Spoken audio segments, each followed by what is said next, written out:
1 2, testing 1 2.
Testing 1 2, testing 1 2.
Thank you. Good afternoon, everyone, and welcome to the regulatory section of the Planning and Regulatory Services Committee. Audio recording is being used to assist in preparing the formal minutes. Therefore, anyone participating in the meeting consents to it being recorded and being live streamed on YouTube. Members, we will also, they're not here yet, but we're expecting Fiona McGrady. We're expecting Fiona McGrady and Niall Marshall, DFA representatives, to observe the plan meeting, so you're very welcome, folks. And we have Councillor Armstrong online as well. Okay, so with apologies from Councillor Paul Duffy and Councillor McGowan, is there any from the floor? Everybody else? Oh, Alderman Wilson? Let's just bring you in there. Yes, please. Councillor Ian Wilson potentially won't make it. He's going to see if he can get back in time, but he has another engagement just to record that. Thanks. Thank you very much, Alderman Wilson. Okay, so agenda item 2 is declarations of interest, and we will take these as the meeting progresses. We're moving on to agenda item 3, and there's one decision item, and that's the advance notice of listing of 3 Newry Street, Rathfriland, and Damien is going to take us through this. So, Damien, if you indicate, I'll bring you in, please.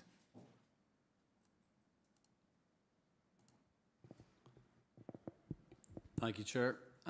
Good afternoon, members. The report before you relates to a consultation from the Department for Communities regarding the proposed listing of a dwelling at number 3 Newry Street, Rathfriland. The dwelling, which is a symmetrical 3-storey, 3-bay terrace property dating back to the 1770s, is assessed by DFC as being of special architectural and historic interest. Officers propose to raise no objections to the proposed listing, but highlight the Council would be supportive of any concerns raised by the property owner. Thank you, Chair.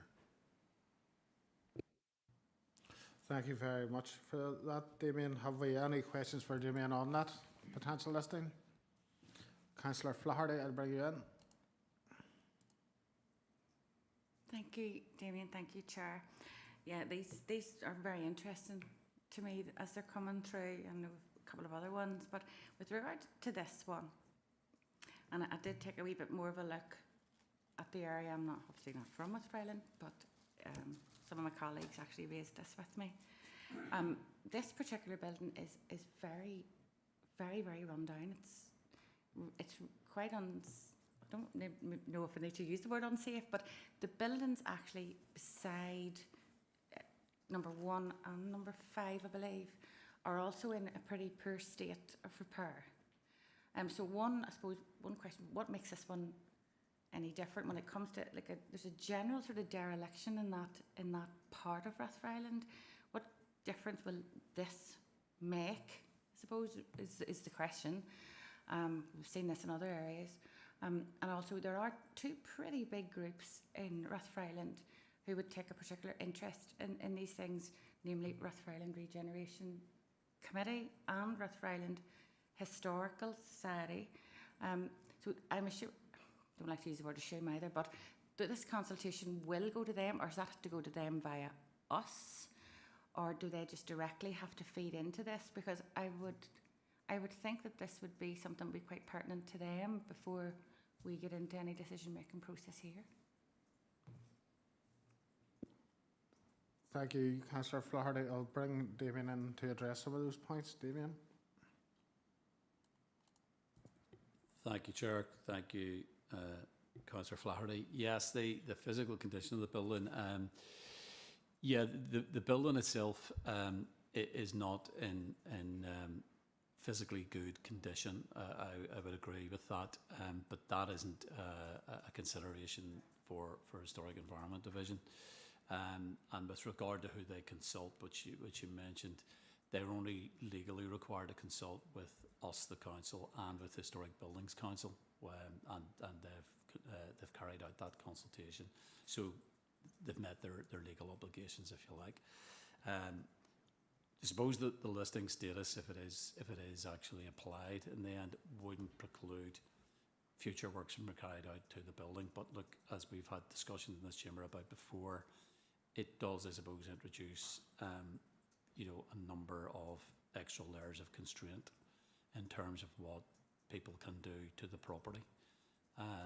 So that has been a consideration that we've discussed previously. But nevertheless, I would make the point that it doesn't necessarily preclude work from being taken out or from being carried out to the building in the future. Building itself at the moment is, as I understand it, currently vacant. And yeah, there is a building to one side of it which appears to be in poor physical condition. The building on the other side, as I understand it, is occupied as a solicitor's office.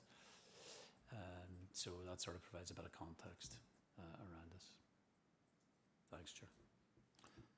Thank you, Damien. Thank you very much for that. Are you content with that response, Councillor Flaherty?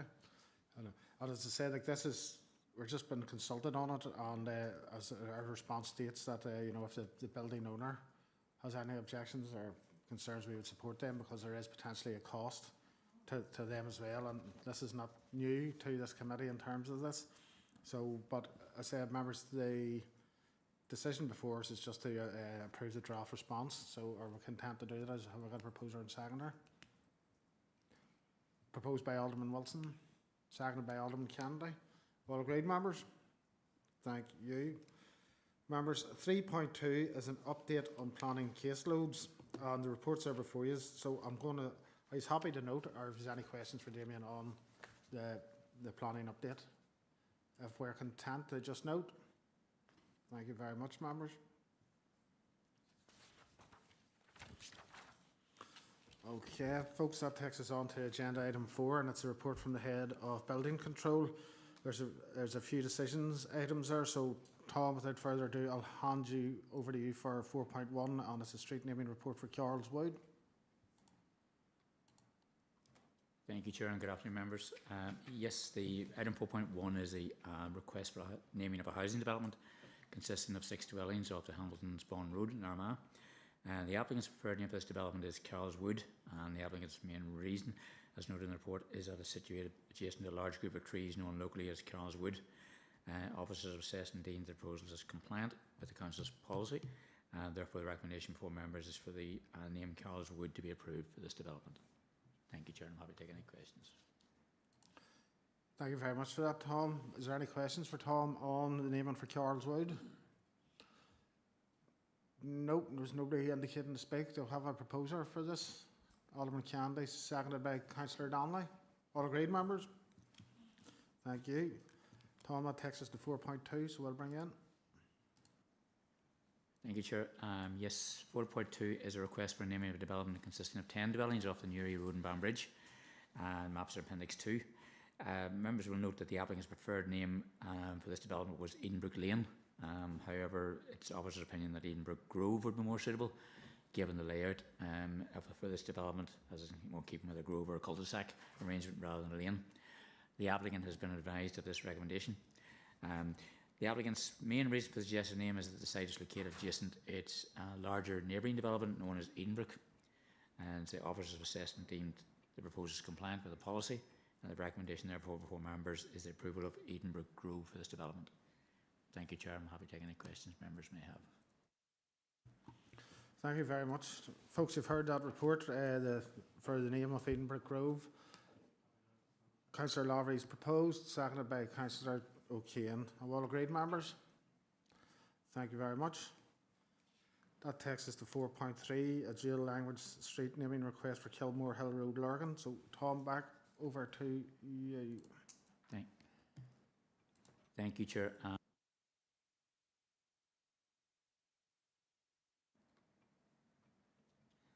Thank you, Chair.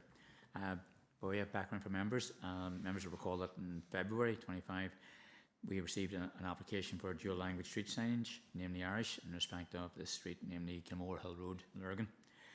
In accordance with the Council's adopted street naming number policy, the application comprised 2 stages. As reported to this committee in July, the application was progressed to stage 2 in the application process. And as per stage 2, officers have undertaken a postal survey to canvass the views of all the relevant occupiers on this street. And following verification of the survey responses, I can confirm that the responses were as noted in the body of the report. Officers not aware of any written views opposing this application. Members will note that the requisite threshold under the policy has therefore been met, i.e. the responses in agreement with the applicant's request are not less than 2/3 of all those occupiers on that that street. As per Article 11.2 of the legislation, it's now for a matter for members to decide whether or not to use Council's discretionary power to approve this application for dual language street signage. And members are reminded that how that discretion is to be exercised is set out in Article 11.4 of the legislation, namely in deciding whether and if so, how to exercise its power under paragraph 1b(2) or 2. In relation to street, a council shall have regard to any views on the matter expressed by the occupiers of the premises on that street. Therefore, the recommendation for members is that the members review the information contained within this report and decide whether or not to use Council's discretionary power to approve the application received by Council for dual language street signage in respect of Kilmore Hill Road in Lurgan. Thank you, Chair. I'm happy to take any questions members may have. Thank you very much, Tom, for your report. Councillor Lavery's indicated he wishes to speak first, so we'll bring him in. Thank you, Chair, and thank you, Tom, for that report, which is quite thorough in nature. As you can see, that with 35 of the 41 residents responded, which is 85%, in favour, which is well above the 66% threshold, Chair. So it's obviously in line with policy, and given that, I'd be content to propose that the Council does use its discretionary power to approve the application received by Council for dual language street signage in respect of the specified street Kilmore Hill Road. So happy to propose that, Chair. Thank you very much for that, Councillor Lavery. I'll bring in Councillor O'Dowd next. Thank you, Chair. I totally agree with Councillor Lavery, and I am happy to second that. Okay, thank you very much, Councillor O'Dowd. I'll bring in Alderman Wilson at this stage. I'm maybe a bit early, am I? In terms of what I'm going to say, maybe it's just a. Yeah, if we're going to have a recorded vote on that. Okay, thank you. So that proposal has been proposed by Councillor Arlett. Now the Council uses its discretionary power to rename or use the dual language in that location. Has been proposed by Councillor Lavery and seconded by Councillor O'Dowd. Alderman Wilson has requested a recorded vote on that. So members, we will get the voting open for you now.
Thank you very much, members. The votes are through, and there was 5 votes in favour, and there were myself, Councillor O'Dowd, Councillor Fergal Donnelly, Councillor Peter Lavery, Councillor John O'Gilkane. The abstentions were from Councillor Scott Armstrong, Councillor Julie Flaherty, Alderman Gordon Kennedy, Councillor Kyle Mutre, and Alderman Garth Wilson. Okay, so members, that is approved. So we will move on to agenda item number 5, and that is an. Oh, sorry, getting ahead of myself there, Tom. There's item 4.4 we need to go through first, so I'll bring in for that, Tom. Thank you, Chair. Members, item 4.4 is for information. It relates to, members will recall that in November 24, Council received an application for dual language street signage, namely Irish, in respect of a particular street in the Borough, reference number 112417. And as per the Council's street name and number policy, the application process comprises of 2 stages. As reported to this committee on the 2nd of July, this application was progressed to stage 2 of that process. And as for stage 2, officers have undertaken a postal survey to canvass the views of all relevant occupiers in that relevant street. Following verification of the survey responses, I can confirm that responses were as noted in the body of the report. Members will note that the requisite threshold under the policy has not been met, i.e. the responses in agreement with the application process were less than 2/3 of the occupiers of that street. Therefore, this application has not met the criteria set out in the Council policy, where it be considered for decision by members, and the applicant will be notified accordingly. Thank you, members. This is for information, but if members have any questions, I'm happy to address those. Thank you, Tom. Members, that was an information item, but if there's any questions for Tom, we'll happily take them. Happy to note, thank you. Okay, members, that takes me now to agenda item 5, and it's an item of correspondence, and it's the Politicians in Planning Conference. It's on the 27th of October 2025 in Cookstown. I think we are all informed via email anyway about this, and so if you fancy going along, feel free to register. I think some of our officers are going to it anyway as well. So I'm happy to note that item of correspondence. Yep, thank you. Okay, members, that takes us to agenda item 6, which is a confidential report. So I need to seek a proposer and seconder to move the meeting into committee. Councillor O'Kane, Councillor Lavery, thank you. Members and online viewers, in accordance with Schedule 6 of the Local Government Act, we will now be moving into a confidential session of the Council. This means that we'll be turning off the public feed of the meeting, and this will return when the meeting is restarted. So can I ask the ICT officers to please turn off the live feed and confirm with me when the confidential section of this meeting can proceed.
Thank you very much, Ruth.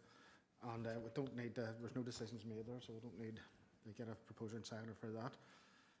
Members, that takes us on to agenda item 8, which is any other relevant business. I wasn't notified of any, so there is none. So we will take a short recess and then we'll be back at 4 o'clock to consider the plan applications. Okay? So we'll just, that'll do us.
Okay, members, that takes us to agenda item 7, which is application for planning permission to be considered by the committee as per the schedule of planning applications.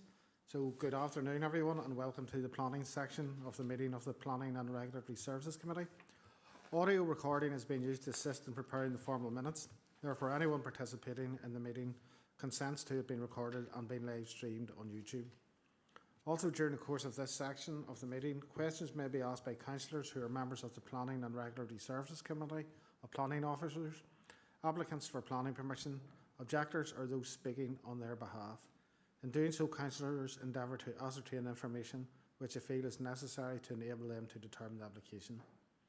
However, members of the public should note that councillors will not reach a conclusion as to whether an application should be approved, refused or deferred until the debate on the application has concluded. So we have 6 decision items evening, members, and Appendix 1 is application number LA08 2023 3110-0. It is a recommendation for refusal. Mr Bernard Fern. Roisin Hamill, our Principal Planning Officer, will present the report and the PowerPoint presentation. We also have Carl Gurley, C. McElver Limited, to make representations in support of the application. Carl, can I just bring you in just to make sure that we can hear you okay? If you want to indicate to speak, I'll bring you in.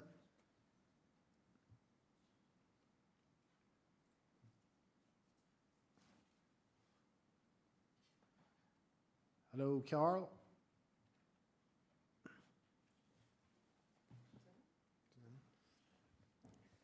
She indicates it. She has to indicate to speak.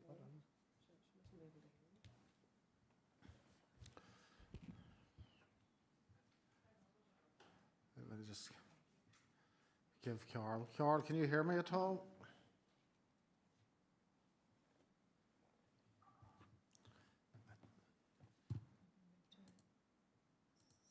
Yeah, I'll give it a second.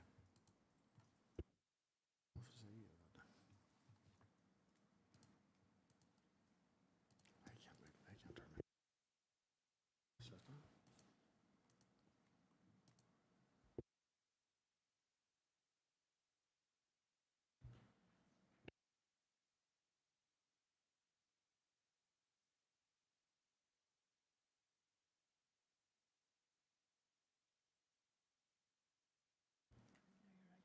That's me now.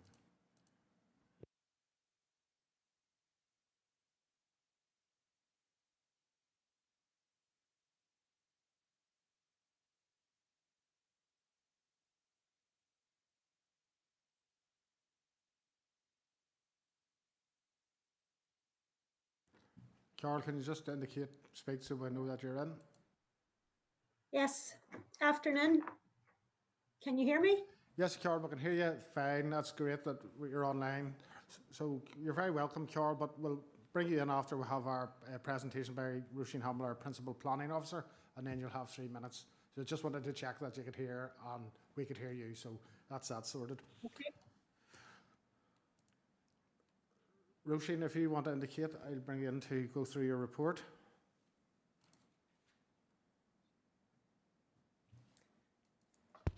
Thank you, Chair. Good afternoon, members. Appendix 1, this application is an outline application for a dwelling and garage. The application has been presented to committee tonight as the application has been called in. Members will be aware that an addendum report was circulated earlier today, the purpose of which was to withdraw reason refusal number 4 relating to urban sprawl. However, all other reasons for refusal still stand. The application site lies in the rural area just outside the small settlement of College Lands. The site is comprised of a mature apple orchard and is accessed via a private lane which serves a number of dwellings. The agent has indicated the proposal is a dwelling at an existing cluster, and on that basis the application has been assessed against CTY2A of PPS 21. Policy CTY2A states that planning permission would be granted for a dwelling at an existing cluster provided all of the criteria listed within the policy have been met. The application site is located adjacent to a group of dwellings, some of which have garages and 5 of which lie inside the settlement limit of College Land. A further extant site approved under planning application LA08 2019-1640 for a dwelling on a farm has not yet been constructed and therefore cannot be considered. Officers accept there are at least 4 buildings in the vicinity of the site outside of a farm, of which at least 3 are dwellings. However, officers consider that the Planning Policy Statement 21 relates specifically to development in the countryside. All of these aforementioned buildings are located within a settlement and do not constitute a cluster of development in the countryside and are therefore not eligible for consideration under this policy. For that reason, officers consider the proposal fails to meet the first criterion of CTY 2A. The second criteria requires that the cluster appears as a visual entity in the local landscape. Officers consider that as Plan and Policy Statement 21 relates specifically to development in the countryside, the group of buildings are excluded from consideration under this policy as they lie within a settlement limit and not in the countryside. As such, officers consider the proposal fails to meet the second criterion of CTY 2A. Criteria 3 requires the cluster is associated with a focal point. Notwithstanding this cluster does not, in the view of officers, comply with criteria 1 or 2 of this policy, officers consider the group of buildings is not associated with a focal point, therefore the proposal fails to meet the third criterion of CTY 2A. Officers consider that while the site provides a suitable degree of enclosure, it is not bounded on at least two sides with other development in the cluster. As such, the proposal fails to meet the fourth criteria. Furthermore, officers consider the proposal cannot be considered to be rounding off or consolidation, but instead constitutes development which intrudes into the countryside. Officers are also of the view that the proposal would result in a suburban-style build-up of development when viewed with existing and approved buildings, and would therefore result in a detrimental change to the rural character of the countryside. A number of objections to the proposal have been received, and the matters raised have been considered in detail in your report. And for the reasons set out in detail in the report, officers are recommend that the application should be refused. So I'll just take you through the PowerPoint.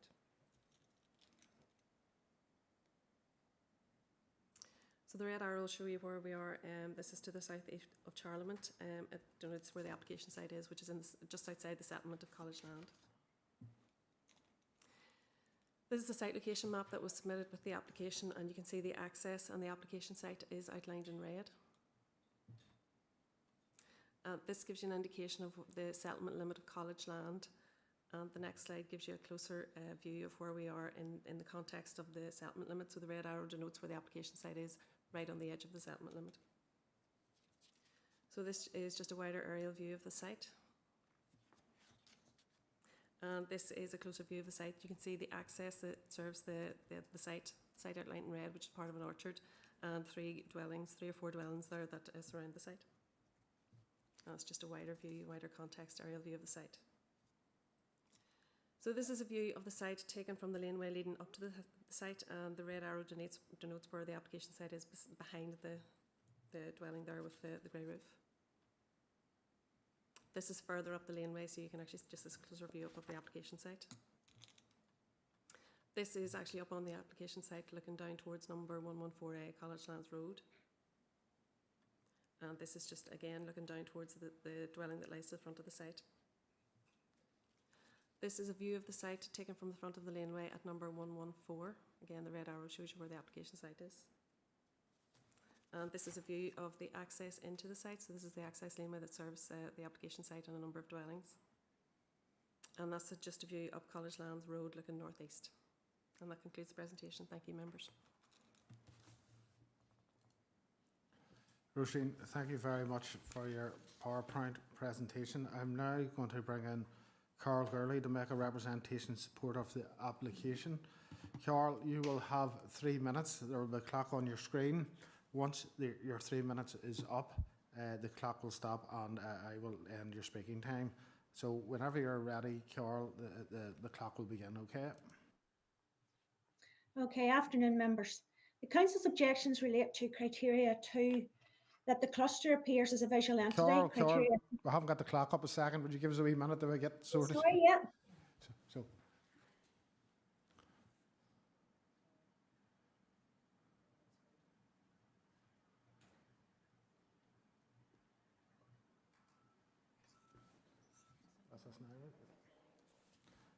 Apologies that Carl, the clock's now visible, so you can go ahead. Okay, thank you. Afternoon, members. I argue that a cluster of development has formed along the slip road, which extends down from College Land Road and beyond the settlement of College Land, spanning both sides of the slip road. There's clearly a loose cluster of development located along the road and beyond the application site, and some houses are beyond actually, which you can see there in the location plan. There's a strong awareness of this cluster travelling the dead end slip road, and it clearly appears as a visual entity in the landscape. Criteria 2 of a policy is met. With regards to criteria 4, the Council agree that the site is extremely well enclosed. The only view available is from the private laneway which accesses number 114. Number 114A abuts the site to one side, a conifer plantation another, orchard trees another, and a few farm structure buildings have appeared in the western corner of the approved site located along the final side of the site. The council argued that 114A, which lies along the southwest of the site, as it is within the settlement limit, it cannot be counted. But this is unfair, given the committed site adjacent was approved under CTY 10 to cluster with 114A, even though 1114A falls inside the settlement limit. In the interest of fairness, the fact that 114A is inside the settlement limit, it cannot be set aside by members. The introduction of the proposed development will lie into the cluster being sited between the plantation, an approved site, and to the rears of 114A and 1114. It will not be seen, it will not encroach any further into the countryside than the dwelling and farm approved adjacent. The cluster is associated with the settlement of college lands. The college hall and school is located only 300 metres away, and there's a derelict school hall building at number 90 College Land Roads, and it's found just at the T-junction, just before one travels down the slip road. Whilst the site is not immediately adjacent to these buildings, a distance cannot be put on this. The proposal meets the requirements of CTY 2A and can be said to comply with the overall thrust of the policy, which is to round off and consolidate the existing cluster of development. This being the case, I respectfully ask members to not find it a determining factor that the cluster is not located immediately adjacent to a focal point. Policy C2A is met in the round and the proposed development is acceptable in principle. C2A 14 rural character, the Plan Authority have added this as a reason refusal, but if the development meets the thrust of C2A 2A to round off and consolidate clusters, and the fact that it cannot be seen, then how can we argue that the character of the road will be eroded further? Surely rural character and C2A 14 is a visual assessment. So as none of the Plan Authority's reasons for refusal can be sustained, and given the fact... Thank you, Carol. Your time is up, unfortunately. But thank you for your contribution. Members, you've heard the report from Roisin and you've also heard the representation from Carol. Have we any questions?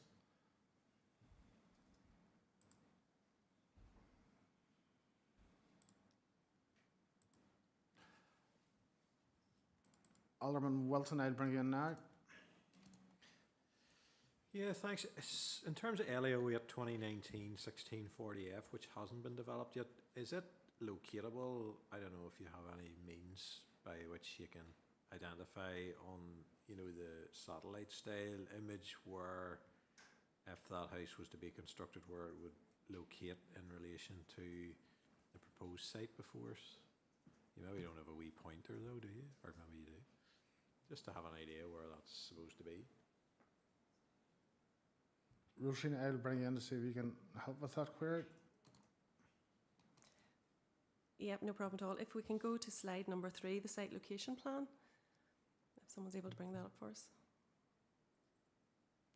So you can see the application site is outlined there in red, and then you see beside it there's like a dashed line, a dashed square. That's where that application has been approved. So it's in that square adjacent to our current application site.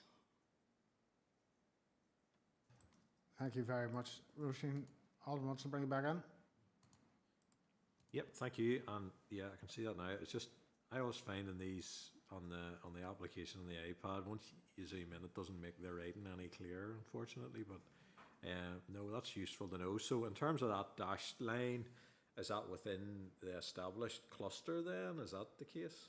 That it's been approved? Or can you talk me through how it was approved? Thank you, Alderman Wilson. I'll bring Roisin back in. Thank you. Yes, planning permission has been granted for a dwelling on the site. It was granted under CTY 10, dwellings on a farm. So in our view, it was granted on a very different policy context.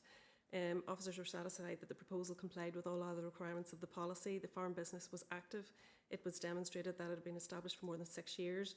no development opportunities have been sold off the farm holding, and the proposal was to visually link with buildings on the farm, but it just so happened those buildings were inside the settlement limit. So the site is outside the settlement limit, there's linking with buildings inside the settlement limit.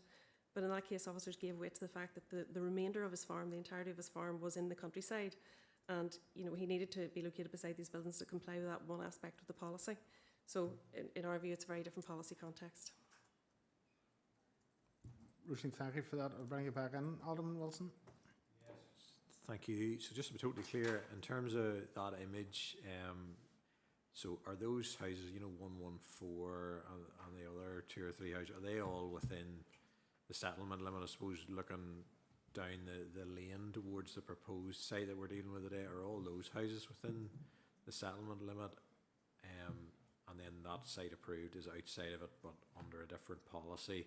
So I can get my head around that, but just how close is it then to the settlement limit and that? I just would like that explained. Thanks.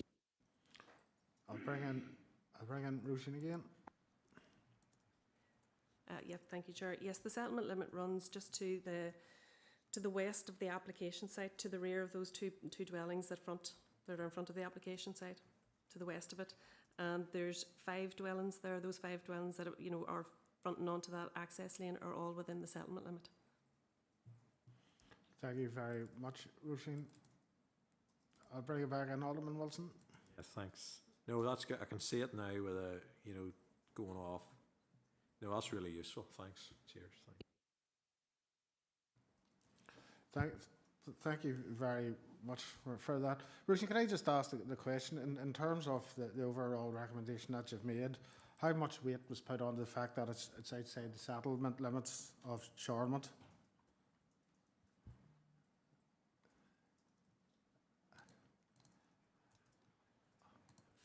Thank you, Chair. Yes, I mean, that's the overall thrust of our recommendation. This application is in the countryside. It's adjacent to a settlement limit. It's been assessed against CTY 2A, which is dwellings at existing clusters. But the policy, the overall policy, is based on development in the countryside. This cluster is not a countryside. So in our view, you can't have a cluster site beside development that is a settlement. It should be a cluster in the countryside. So we're saying there is no cluster development in the countryside. We're saying that the cluster, even though we don't believe it's a cluster, it only appears as a visual entity because it is a settlement. It's not a cluster of development in the countryside. I know the agent has mentioned focal points, but they're even physically removed from this. They're inside the settlement limit. And I know the agent has mentioned other houses to the north, but in looking at that on the ground, they do not appear as a visual entity. They are dispersed along the laneway. There is gaps in between them. They in themselves don't appear as a visual entity. So those dwellings outside the settlement limit don't appear as a visual entity. There is a visual entity, but it is a settlement.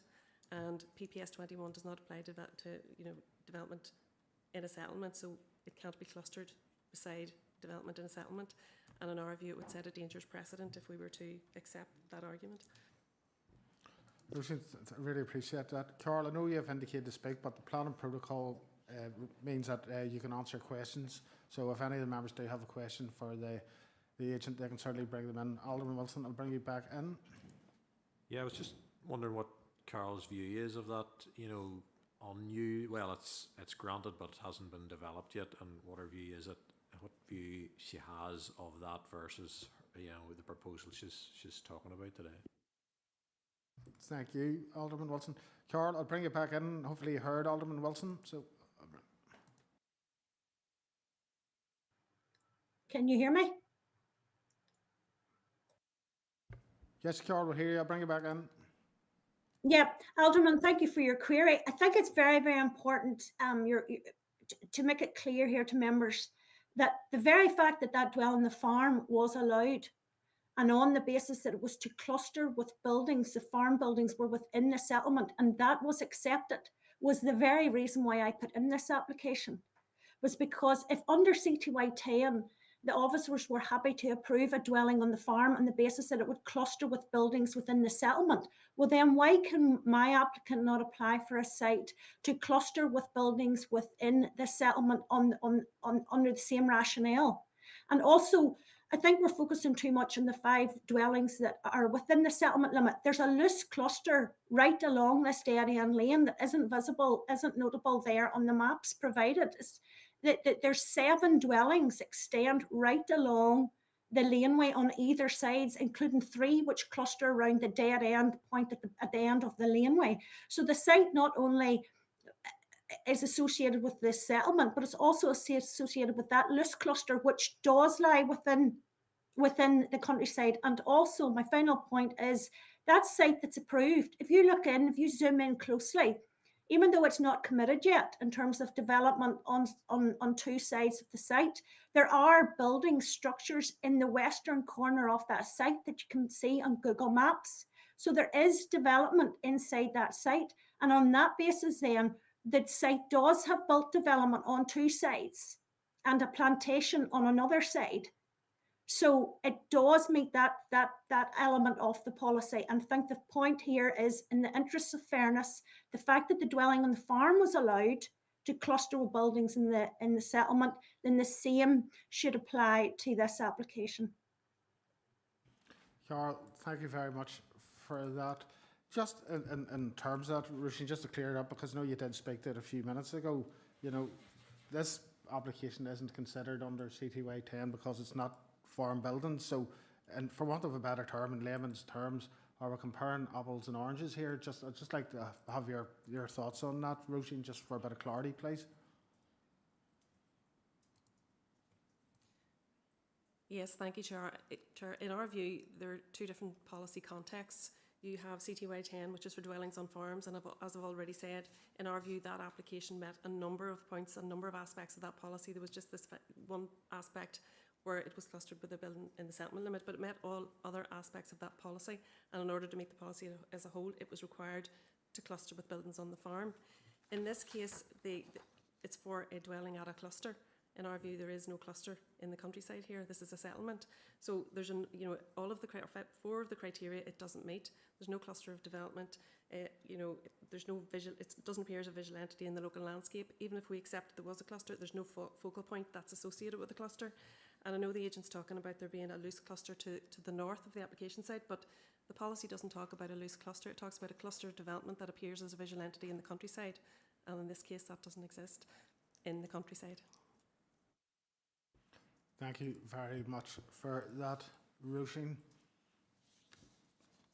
Members, there doesn't appear to be any further questions. Is any Alderman Wilson? Yes, I'll certainly bring you in right now.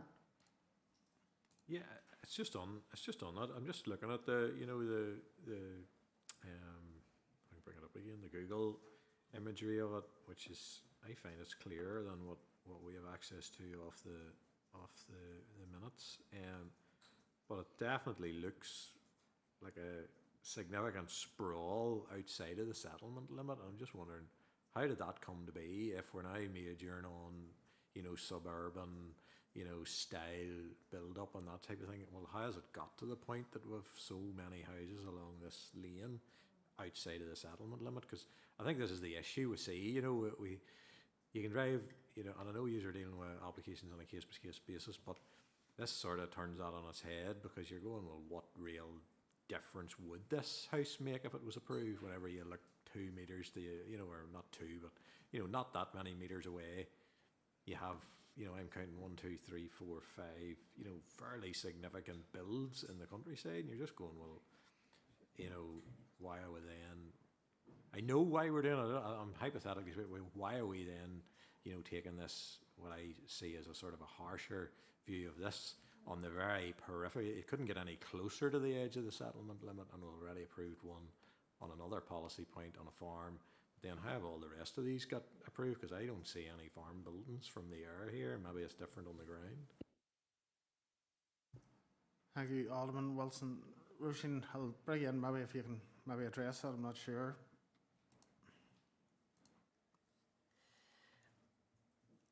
Look, I don't know the plan and history of all the houses along that laneway. There are some houses that have clearly been there some time and may well have been there before the development limit was drawn. There may well have been historical approvals that would allow for them to be renewed and houses built at a later date. So I'm not sure how those previous permissions were granted. But in terms of what you're saying about where's the harm, well, I suppose we're looking at this in terms of we have to establish the principle for a dwelling here. CTY2A is the policy that we're looking at, and in our view, there's no cluster development to establish that principle of a dwelling. I would just add that, if you were to take the view, well, where's the harm? We have 106 settlements in the borough, 66 of which are small settlements, and, if that precedent was established, it would, it would have implications for a lot of the other settlements and development around the periphery of them. Roisin, thanks very much for that. Okay, members, is there any other questions? It doesn't look like it is, so we will move into the debate stage. So if members have any thoughts on what they've heard to date, could we hear them now, please? Councillor Lavery, I will bring you in.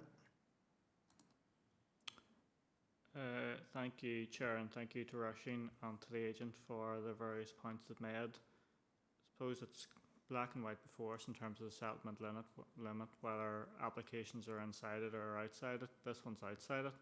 So now we're into the development in the countryside context, and they've came in under a cluster site. And I've probably lost count of the amount of cluster sites that have come before us, Chair, in this committee over the years. And it's clear to me that this is not a cluster site. It does not meet the definition of cluster site criteria. And as such, in this case, unfortunately, the refusal is the appropriate outcome. It's important that our countryside is protected, and there's various limitations that have been placed on development in the countryside. And obviously, we've been fair and impartial in assessing hundreds of other applications under those criteria, and either meet them and are approved, or they don't and refuse. And we need to keep with that consistency, Chair, unfortunately, in which case the refusal, as outlined by officers, is the correct outcome in this case, and I'd be content with the recommendation for refusal, Chair. It's my penny's worth on it. Thank you very much for that. Councillor Lavery, is any other members, any thoughts at this stage? Alderman Wilson, I'll bring you in. Yeah, I mean, it's just to put on record, I don't think in this committee we've got it right every time in terms of, accepting officer recommendations. I say that with utmost respect, because you only have to drive around the countryside and you wonder why, some decisions have been made and then others decisions haven't been made, and we understand, reasons behind that in terms of the points of policy, but we're here to make decisions over and above planning officials, and I say that with the greatest respect also. So, I mean, I do see the point of this application. I can see how, grieved the applicants obviously appear whenever they consider that potential development of a site, albeit under a different policy. But, by all respects, this can seem like dancing on the head of a pin whenever, this other site could be developed, and we're saying that a site immediately adjacent to it can't be developed. And then I just feel aerial photograph of the site, that slide, I think it's number, I just think that's been I think it's been purposely cropped in to not show the scale of development. Is my view. I don't think it does the slide justice whenever you flick over to Google Maps and you just see the entirety of the sprawl that exists in this area. I think it's notable, and I think it needs to be, it needs to be voiced, and that's why I'm voicing it. I think if any reasonable person looked at that and they would come up with the conclusion that, yeah, I think it's a bit harsh to not allow this, you know what I mean? But I understand that, I get what Councillor Lavery says, that it's being considered under the policy points that have been raised, and I totally respect that as well. But we are here to make decisions. But my view would be, I would really like to go and see it, but I know we don't normally do that. I know we used to do it, but we've got away from doing that, and rightly so if we have enough information. But it's just one I think I would like to see, but happy to hear other people's views as well. Thank you very much, Alderman Wilson. I'll bring in Councillor O'Kane next. Thank you, Chair. On listening to Alderman Wilson, I think I don't know this site myself, so I would like a site visit if that was possible. We're only in the debate stage, Councillor O'Kane, so it's just your thinking at this stage. So you think you'd be like a site visit? Okay, that's all right.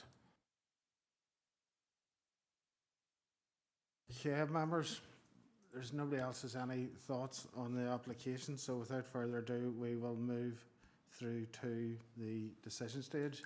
So if anybody wishes to make a recommendation at this stage, they're more than welcome to. Councillor Lavery. Thank you, Chair, and suppose I've been listening to those points that have been made, but you have to come and look at them. Looking at slide 4 here in the presentation, the college land settlement limit. Some of the sprawling development has been outlined by maybe Alderman Wilson. It's development because it's fallen within that college land settlement limit in which development is allowed. Obviously, this is like a town or a village where you've got a more dense locality. It's one of these rural areas in which there's more sprawl. And college land, as we know, has 2 nodes of settlement, so therefore it's more sprawling than maybe other ones. But the principle stands; it's development in the settlement limit, and there's it's a lot easier to get plan permission if it's inside the settlement limit, and if it's outside, you're into that plan and the countryside and those various considerations, whether it's dwelling on a farm, whether it's a cluster site, whether it's a gap site, whether it's replacement dwelling, and so on.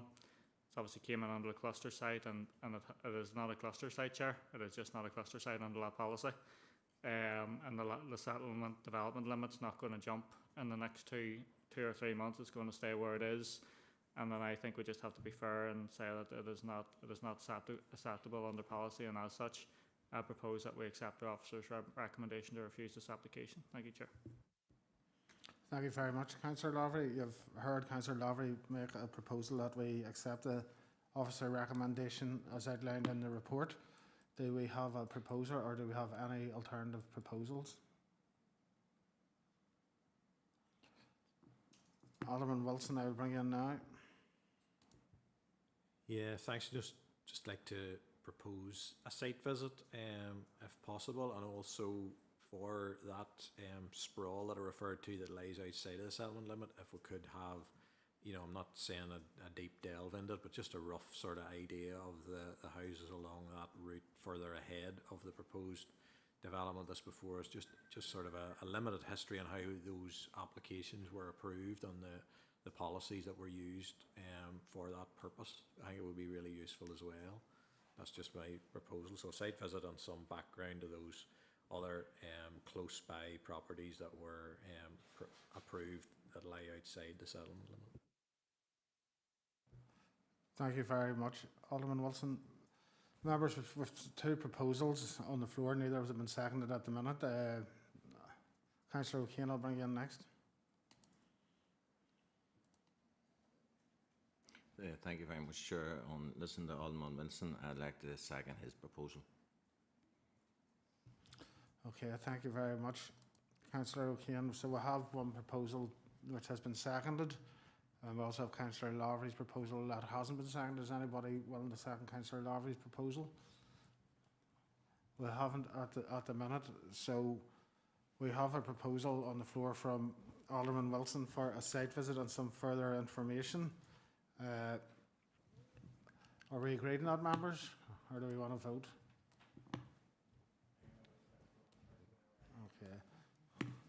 Okay, members, that is the proposal that we go for a site visit and have some further information around the settlement limits has been approved. So we'll make the arrangements and members will be contacted about that in due course. Alderman Candy, I need a seconder for, no, don't. I'll bring you in, Alderman Candy, anyway.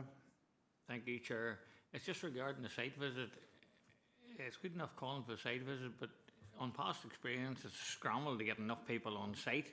And it's not the first application that by the time it come up, the next time there wasn't enough of people who had attended the site visit turned up at the planning committee meeting. So it's good enough to get the site meeting if the people that called for it and is committed to going. For everyone's a busy schedule, but I pull out of a job to go to the site visit, and then if it doesn't happen, it's a bit disappointing. Alderman Kennedy, you're not wrong, because the last site visit I was on with yourself, there was about 4 of us potentially, I think 4 or 5, and like yourself, I had to take time off work to do it, and, members, I think, we all have busy lives and different things, but when there's 4 people at a site visit, it's more pressure on fewer members, the burden isn't shared as much, and it has happened often enough, Alderman Kennedy, so just plead to members if, you just want to go on a site visit, please make every effort to attend, to make sure we have enough councillors to make an informed decision. I know what the court's for, but if we can have more, it's so much better. So, Councillor Red, you were looking in? Yes, thanks, Chair. I totally agree with both yourself and Alderman Kennedy. It is very frustrating when you turn up at a site meeting and there is maybe 4 people there out of a whole committee. So I would encourage anybody that can go to go, because whenever it comes to making the decision then in the meeting, it is quite hard. Thank you. Thank you, Councillor Dowd. Everybody's suitably chastised there, thanks to Alderman Kennedy. So, members, we will now move on to our second application, which is application number LA08 2023-2704F. It's up for refusal. It's Melissa Ross. Nicola Craney, our Senior Planning Officer, will present the report on the PowerPoint presentation. We also have Danny Cochran to make a representation and objection to the application. And we have Melissa Rice, the applicant, to make a representation in support of the application. I will bring in Councillor Moutre. Thank you, Chair, for bringing me in. Chair, just to disclose, I had spoken to the agent in advance of this, so on that basis I'll declare an interest and just remove myself through these proceedings. Thank you very much, Councillor Moutre, and we'll let you know when we're finished and you can return to the chamber. So I will bring in Nicola Craney to bring us through your PowerPoint and report. Thank you, Chair. Pardon me. This application seeks full permission to provide an extension to an existing dwelling and a conversion to form 3 one-bedroom apartments. There are 4 letters of objection, and the proposal is from 2 addresses. There are no objections raised by any of the consultees, NI Water, DFI Roads and Environmental Health. In terms of the principle of development, residential use at this site is existing and acceptable, subject to environmental criteria. And issues considered included within the relevant policy context are design, layout, character and amenity, access, parking and traffic, and then the consideration of third-party representations. Officers are particularly concerned with the character of the proposal along Lake Street and its potential to set an unacceptable precedent. Criteria A sets out that the development respects the surrounding context and is appropriate to the character and topography of the site in terms of the layout, scale, proportions, massing and appearance of buildings, structures and landscaped and hard surfaced areas. Sites located on a road frontage of semi-detached 2-storey properties, albeit number 90 to the south, and officers have provided a plan and history and background to number 90 Lake Street, which is an anomaly within the immediate area. The site has planning history for retail use in apartments which predates the current planning policies. Officers have considered in detail the character of this frontage and the density of the proposal within the planning report and considers it to fail criteria A of QD1 of PPS 7.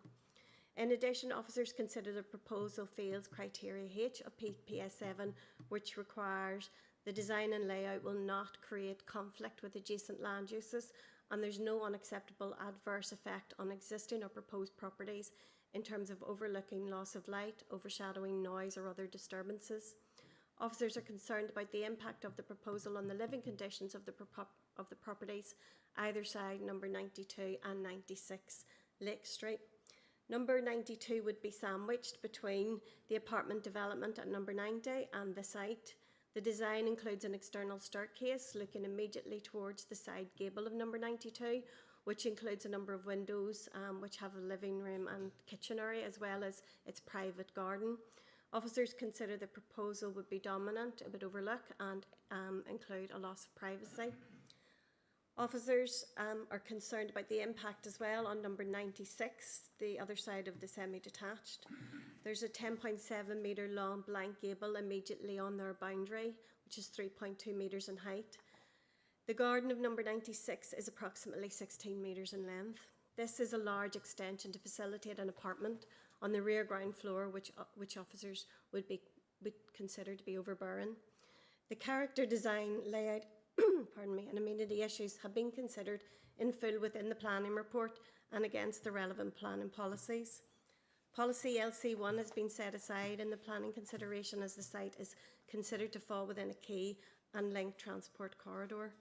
The proposal is, as I mentioned then, fails criteria A and H of QD1, LC2 of PPS 7 addendum safeguarding the character of established residential areas, as well as PPS 7 addendum for residential extensions. Access, parking and traffic is also being considered in full. Officers did undertake a parking survey in the area and found availability at all times within a 5-minute walk of the site.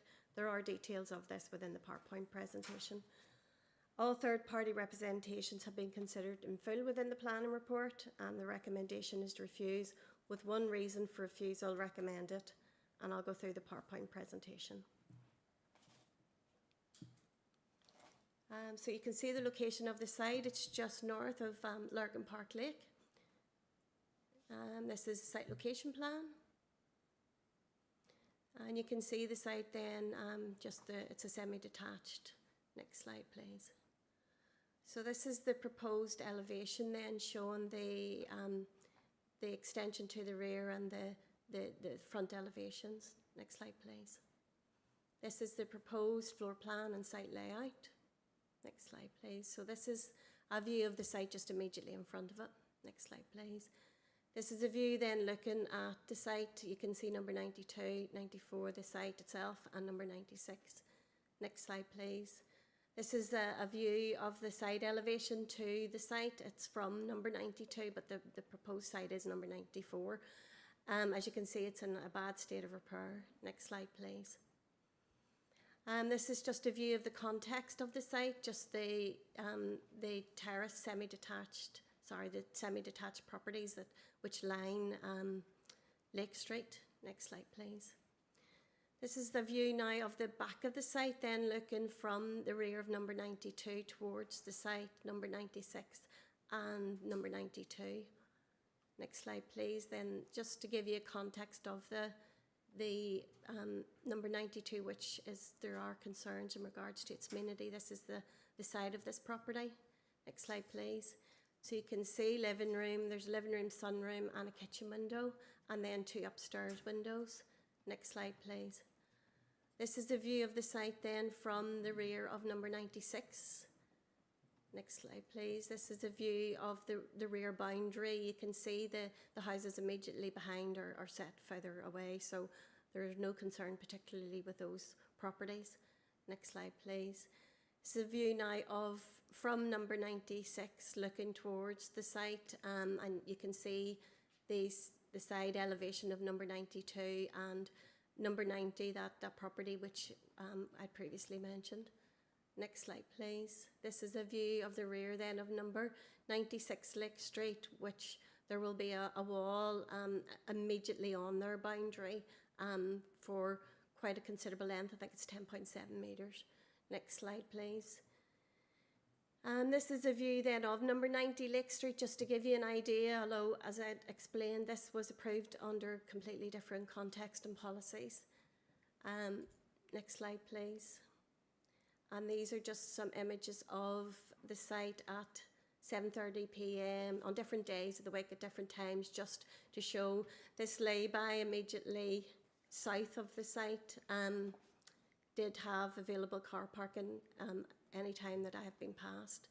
Next slide, please. And that's just another time that I was there. You can just see it in the distance that it was there was availability on the first day that I was out. I think that concludes my presentation. Nicola, thank you very much for that. I'm now going to bring in Donnie Cochran. Donnie will make a representation in objection to the application. Donnie, you're very welcome to today's committee meeting. Donnie, you will have 3 minutes in which to speak. After your 3 minutes are up, the clock will stop and I will end your speaking. And that is part of the planning protocol. So the clock is on the screen.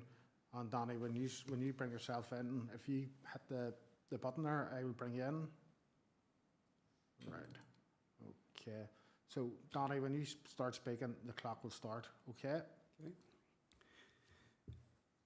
Could I say, first of all, my wife and I have been the owner-occupier of 96 Lake Street since 1984.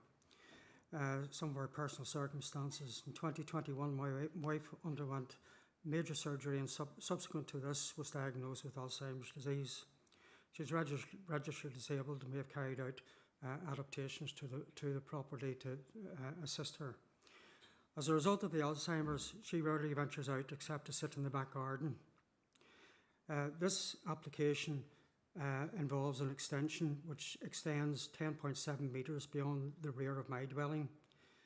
This, in addition to a breeze block structure built by the owners of number 98, would hem in my garden.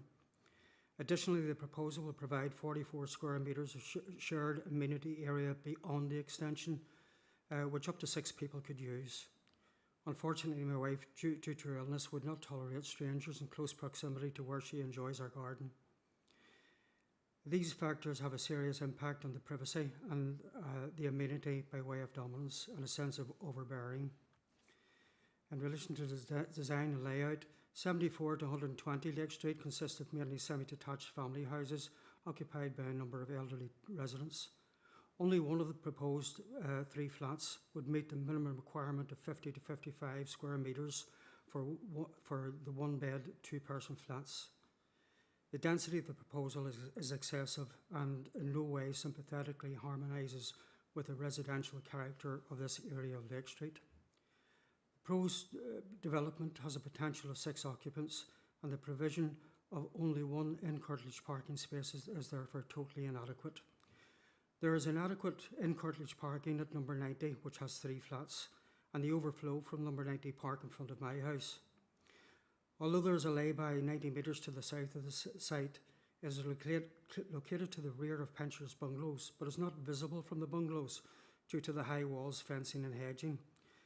The distance and lack of security have the effect that residents of Lake Street rarely use it, and in my opinion should not be used in calculating the number of available on-street parking.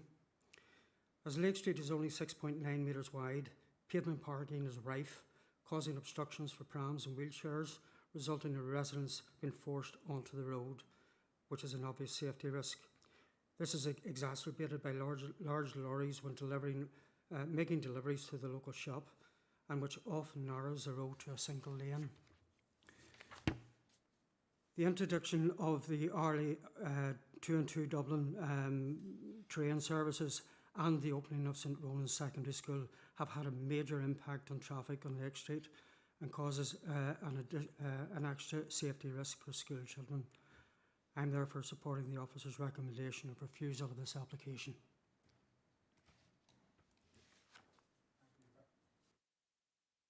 Donnie, thank you very much for that, and you made good use of your full 3 minutes. Okay, members, I'd now like to welcome Melissa Ross. Melissa, you're very welcome to our committee. Melissa is applicant and she's going to make representations in support of the application. Melissa, you will have 3 minutes like Donnie, and once the 3 minutes is up, your speaking will end. Once the clock goes up on the screen and you start speaking, the clock will begin. So if you want to hit your button, Melissa, I will bring you in.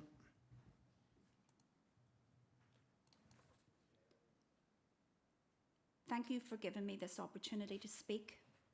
This proposal is to create 3 well-designed, 1-bedroomed apartments at 94 Lake Street.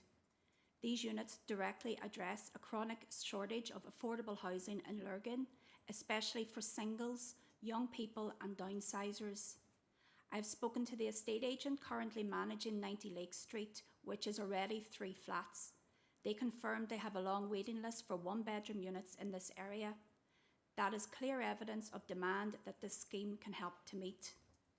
The planner's main concern is precedent that Lake Street should remain as family housing, but the reality on the ground is very different.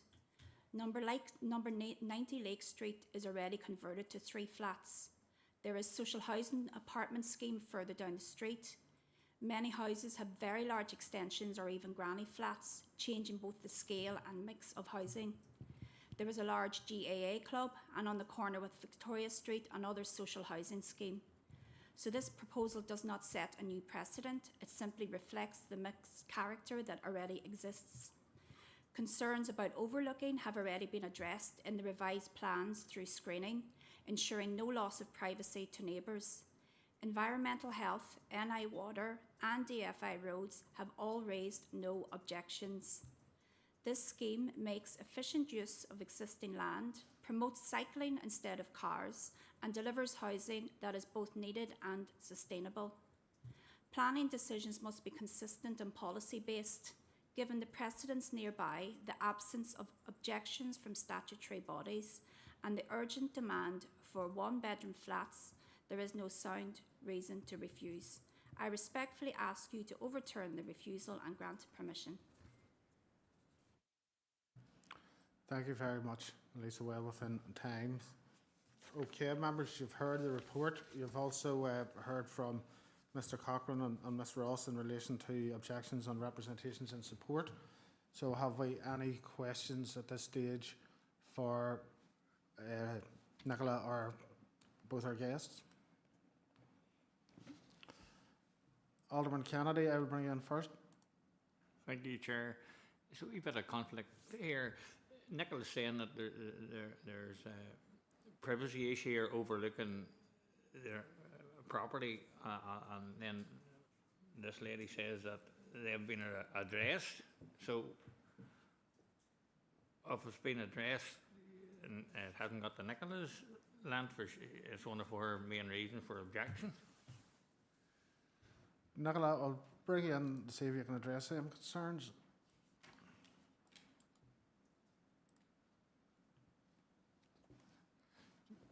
You hit your button there. Thank you, Chair. Yes, I mean, there is a screen provided, but there's an external staircase along the side of it, and there is a screen provided at that staircase, but it wouldn't preclude people being able to look over the screen. It's not of a height that would stop that, so, and it's still going up along the side, and there's still all those, the 3 units will all have immediate access. All their doorways are along the side of that boundary immediately adjacent to number 2 or 92. So there are still concerns in relation to the relationship there. Thank you very much, Nicola. Okay, thank you. Alderman Candy's content. I'll bring in next Councillor Lawver. Thank you, Chair, and thank you, Nicola, and thank you to Danny and Melissa as well for their input. Nicola, I suppose it's been talked about here. There's been a lot of reference to number 90, and you touched on it as well. And that when it was granted under previous policies. Obviously, we have to go and decide on the policies that are in front of us, and obviously that those policies would strongly dictate that this should not be approved. So could you maybe go into a bit of detail as to why, maybe to your knowledge, why that previous one at 90 was approved, and then maybe what policies have changed while it was tightening up, given more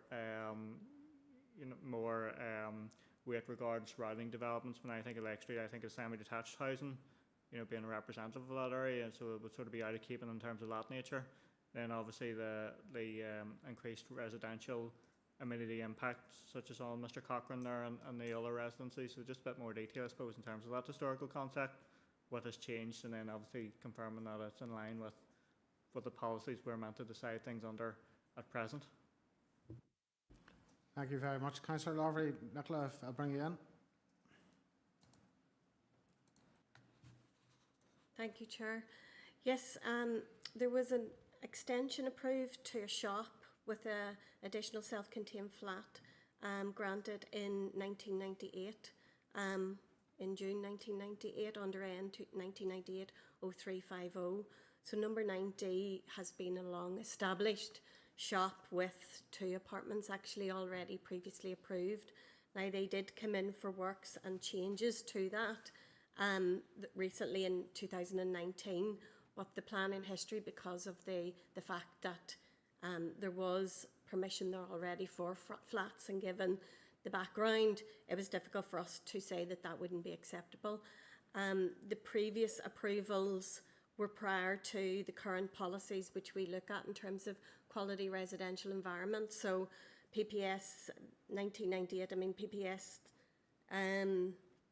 7 came out in 2001, and the addendum to PPS 7, you see, just get the dates, go into them here actually, they're with.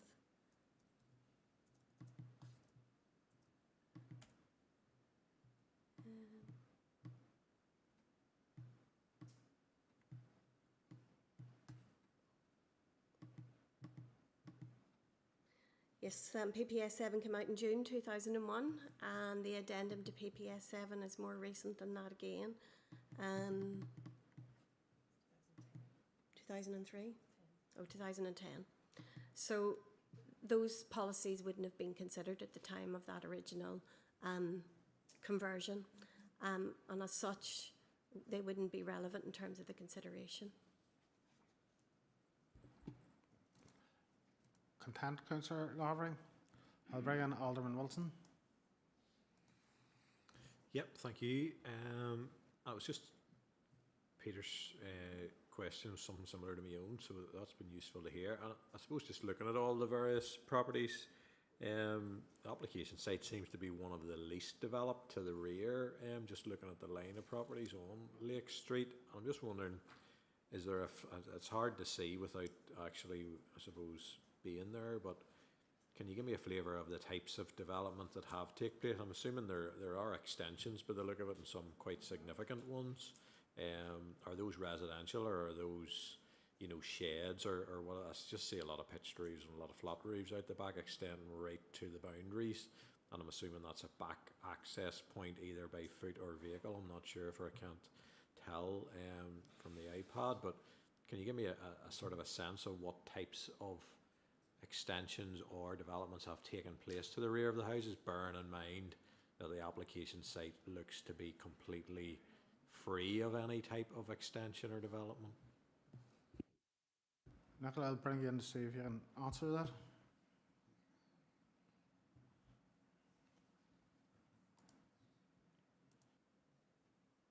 Thank you, Chair.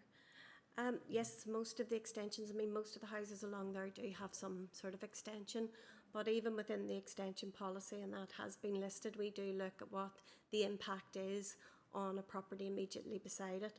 I mean, this number 96, where Mr. Cochrane actually lives, is immediately north. So this site is immediately south in terms of its sun line.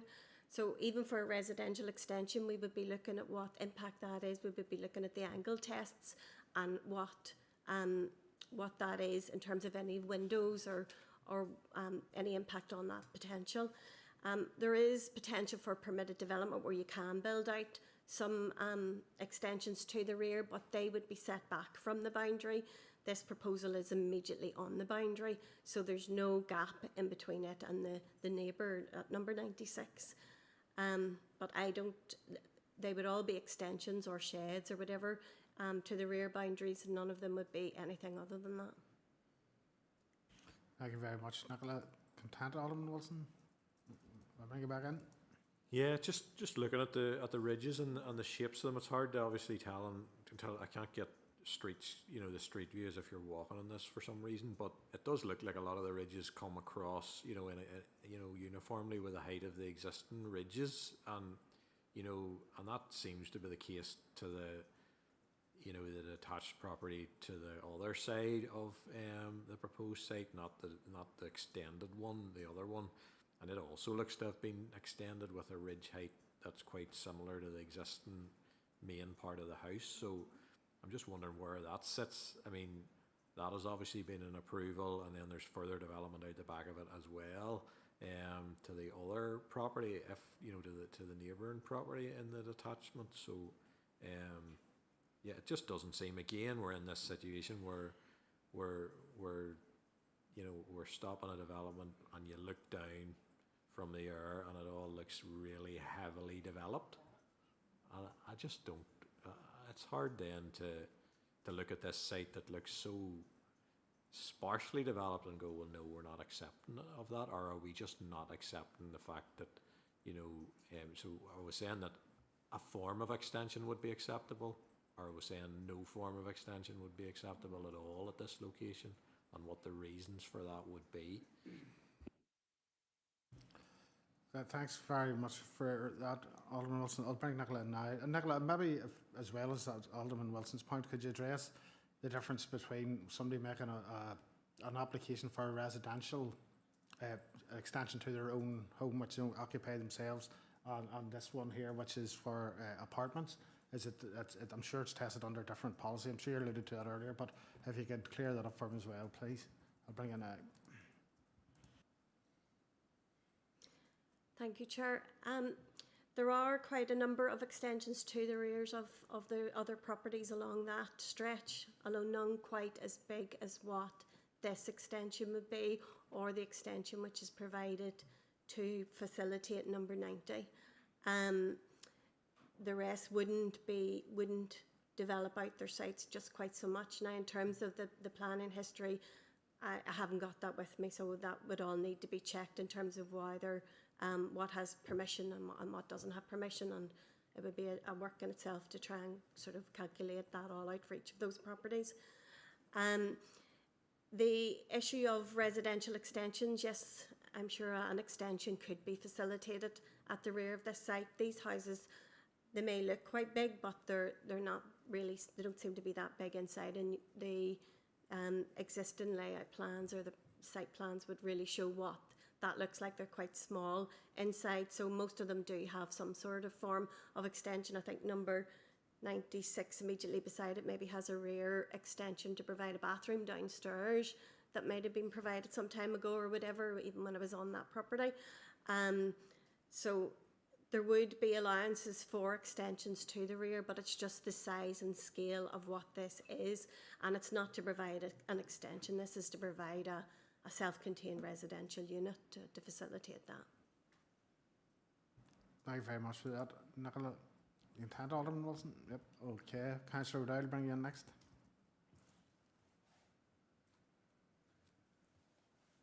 Thank you, Chair. Number 90, I think it was, I was looking at there, has got the large extension, but does it overlook any other building, Nicola? I can't see if it's overlooking any other one, sorry. Nicola, can you potentially address that for Councillor O'Dowd? I can. There's a photograph actually within a presentation which shows the side. It shows number 90 and it shows the side. There are 2 windows in the side of that property immediately beside it. The difficulty is that when that permission in 2019 was submitted, there was already an existing external staircase going up alongside, which is long established. So there was no change really in that issue. We couldn't sustain refusing a staircase to an upper floor when there was an existing staircase already there. But there are, I think, 2 windows. No, it's not that photograph. If you go, you see. Yes, you can see it there. Just, can you see the side view of the... I think I've shown the side of the other property beside it. Nicola, thanks for that. Councillor O'Dowd, you intend? Yes, thank you. Thank you very much. Okay, members, is there any further questions for anybody at this stage? Okay, there doesn't seem to be. So, members, we will now move into the debate stage. So, if you could wish to make your thoughts known, now is your opportunity. Councillor O'Dowd, I'll bring you in first. Thank you, Chair. Anybody that knows me in here, I'm a big advocate for social and affordable housing. I think every area needs more, but on this occasion, I actually have to agree with Nicola. The privacy issues for me is a problem because it's coming right up to the boundary. The availability of parking, I do know the area quite well, and even in the pictures you can see yourselves, they're parking on the curbs, as Alderman Kennedy, I think it was yourself that pointed out. No? No? Sorry. Oops. But they're parking on the curbs. The road is terrible to drive up at the best of times because of it. Also, and I know the area, as I said, well, and the Lake Street new development, it was welcomed because it's being built on a site that there was nothing else on. It was an old factory. So that, to me, that was a no-brainer for social and affordable housing. So because of that, I would have to go with the officer's recommendation of refusal. Thank you very much, Councillor Dowd. I'll bring in Councillor Lowry next. Thank you, Chair. I know, Chair, I suppose the sentiment there of Councillor Dowd, and I think refusal is the correct outcome in this instance. As the points outlined there, the reference to the house number 90, that was obviously passed under previous planning conditions, or sorry, previous planning policies, in a very different situation there compared to this, what is a residential development, and whereas the other one was shops there. And it is quite a large change of use there from a semi-detached dwelling to 3 apartments, and will be quite out of keeping with the area, and we're concerned that it could lead to other similar issues and having an overdevelopment of the area, which, as Councillor Dowd pointed about, some of the issues there, which the area would struggle with. In terms of the residential amenity, there will be significant residential amenities been outlined of the 2 adjoining residents there.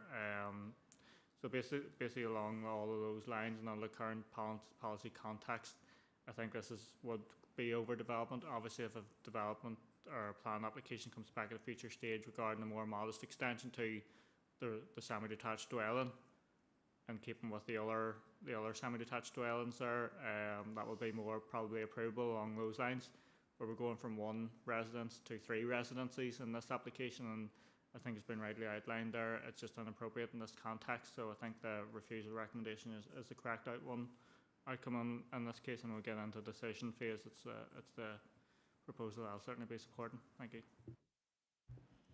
Thank you very much, Councillor Lowry. Members, is anybody else any contributions you wish to make?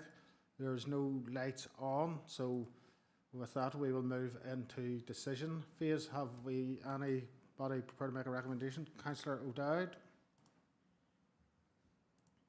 Thank you, Chair. I would propose that we go with the officer's recommendation of refusal on this case. Thank you. Thank you, Councillor O'Dowd. I'll bring in Councillor Lowry next. Thank you, Chair. I'll be content to second that recommendation to refuse on the grounds outlined by officers in previous comments there. Thank you, Chair. Thank you very much, Councillor Lowry. Members, we have a proposal from Councillor O'Dowd, seconded by Councillor Lowry, to accept the officer recommendation. Is there any other proposals from the floor? No? Are we all agreed? Okay, members, so that recommendation has been accepted. So thank you, Mr. Cochrane and Ms. Ross, for your attendance today. And we'll move on to the next application shortly.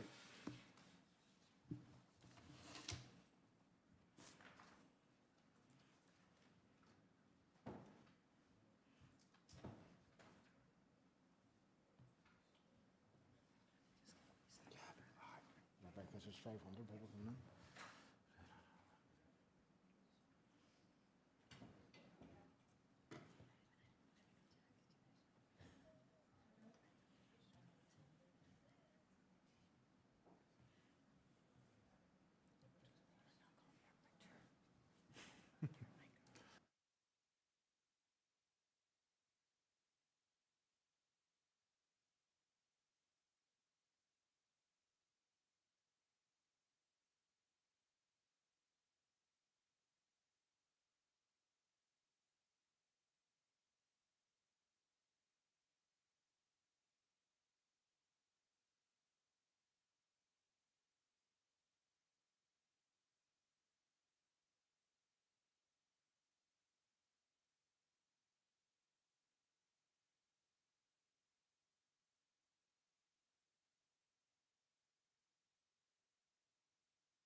Okay, members, we're moving on to Appendix 3. It's application number LA08 2024 0659F. It's up for approval.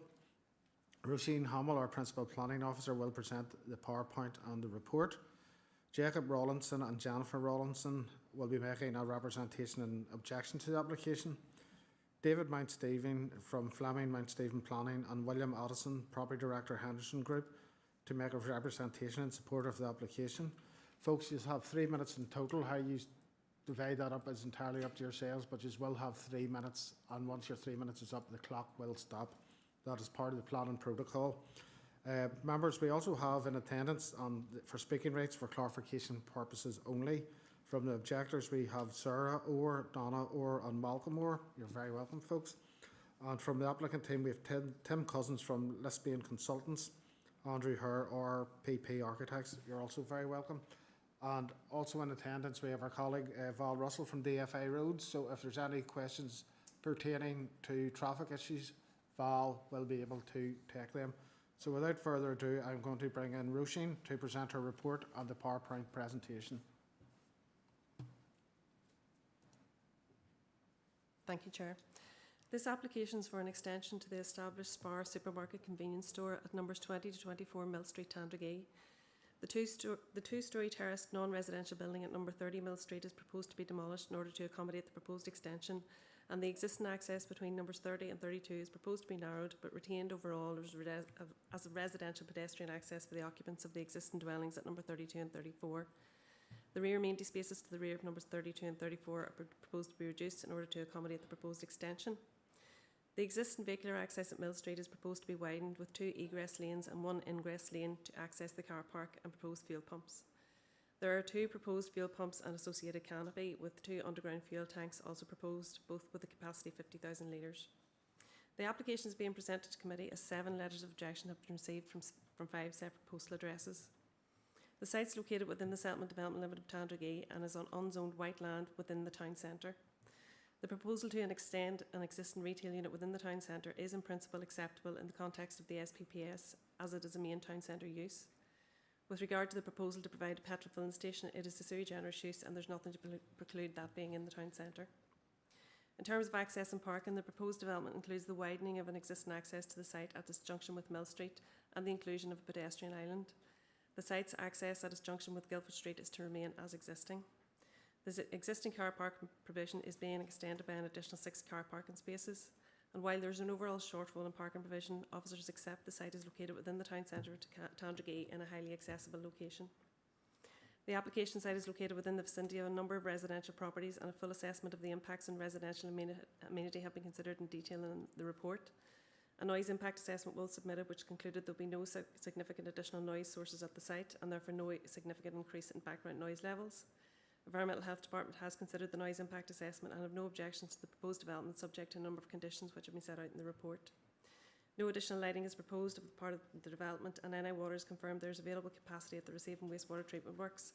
DFI Rivers have no objection to the proposed development. A number of third-party objections to the proposal have been received, and consideration of each of the matters raised have been set out in detail in the report.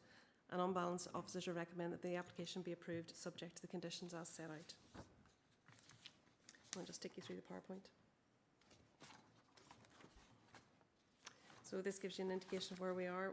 We're inside the centre of Tandragee. So this is the site location plan that's been submitted with the application. You can see the application site outlined in red, and we have number 2 to the north, and then those buildings front onto Main Street outlined in red to the south there. And this is an aerial photograph of the site, and again you can see the extent of the application site outlined in red. So this is an extract from the area plan. We are within the settlement limit, and we're within an area considered to be town centre. So this is a view of the site from Mill Street. So you can see the existing Spar shop on the right hand side of the photograph there, looking northwards. And that's just a closer view of the existing Spar shop from Mill Street. This is the existing access on Mill Street. So this is to be widened, so the ingress lane is to be considerably widened at a pedestrian island, and 2 egress lanes to be retained. So this is just at the north with the junction of Mill Street and Guildford Street, and that's the existing building that's remaining there. And this is just a view from Mill Street looking down towards the south from, at the junction there, and that's the existing building being retained. And this is the existing entrance to the site from Guildford Street. And just another view of the site from Guildford Street looking again back up towards Mill Street. So this is a view from inside the car park looking across to the existing shop. And then just another view from within the existing car park. So members, again, this is the application, the site location plan that was submitted with the planning application. This is the existing site plan. So you can see the retail element of the existing area is in orange, and there's a number of blue buildings to the rear of number 30 which are to be removed to facilitate the proposed extension. So this is the proposed site plan, and again you'll see the area shaded orange is the extended retail floor space. And in the middle of the site, you can see the canopy with the petrol pumps. It's in the middle of the car park there. So these are our existing elevations onto Mill Street, onto Old Guildford Court, and onto the car park. And these are the proposed elevations, and you can see that elevation onto Mill Street. The extension will reflect the existing elevation of the Spar shop that's there. And these are the fuel canopy details, which is to be located in the middle of the car park. And this is just a close-up of the proposed ground floor area, so you can see the extent of the retail provision, and you can see there's a new entrance and lobby being provided, so there'll be a secondary entrance off the car park to the new shop. And that's just the proposed first floor plan. And that concludes the presentation. Thank you, members. Roisin, thank you very much for that. So now we will have Jacob and Jennifer to make representations in objection to the application. Folks, you are very welcome here today. As I said previously, you will have 3 minutes. Who's speaking first, if you don't mind me asking? Jennifer. Okay, so Jennifer, if you put your light on there. Thank you. And I will bring you in a second to speak. And Jacob, will you be speaking as well? Right, so okay, so the 3 minutes will start, Jennifer, once you start speaking, and the clocks will bring you in now. Hello. Hello, my name's Jennifer. I'm speaking regarding our objection from 5 Old Mill Court. We're quite happy with the development. What we're not happy with is the proposed position of the waste bins directly against our residential property. We feel it's a threat to health, amenity and safety. Firstly, the noise and the odour. We feel that the frequent use and collection of large commercial bins does create noise disturbance. We accept that, but combined with strong odours, this is going to undermine quality of life. Our second concerns are pest and disease. Obviously, refuse attracts rats and insects. We know these are proven vectors of serious diseases. Health and safety executives warn about rats spreading leptospirosis. British Pest Control Associations highlight further risks, such as salmonella and listeria linked to refuse storage. We feel having that directly behind our residents, increases our exposure to these risks. And thirdly, the fire risk. External fire bins are a significant and documented threat. As in European guidelines, they recommend at least a 6-metre separation between any waste containers and buildings, unless a fire-resistant enclosure is used. At the moment, it's proposing 4.7 metres away from our property. Major insurers such as Protector Insurance, they advise 10 metres clearance for a maximum safety. Bins placed against home or fences are an easy target for arson, and they're a pathway for flames into properties. And as we are at the end of that street, we feel quite vulnerable there with the bins beside us. Combined evidence shows that siting commercial bins beside residential properties creates avoidable risks. You've got nuisance, spread of disease and preventable fire hazards. Both UK planning guidance and European fire standards demonstrate that safer alternatives do exist, either by relocating bills or offering them, to be stored in secure fire-resistant stores. We just feel it shouldn't be located directly next to a residential dwelling. And as parents, grandparents, pet owners and homeowners, this is the only outdoor space that we have for our children to play safely and for our pets to roam. And we feel it's, it's going to be turned into a waste zone. And we don't feel we should be exposed to that at our back door. We have been told that a high acoustic fence will be built, and again, this will help contain a noise problem.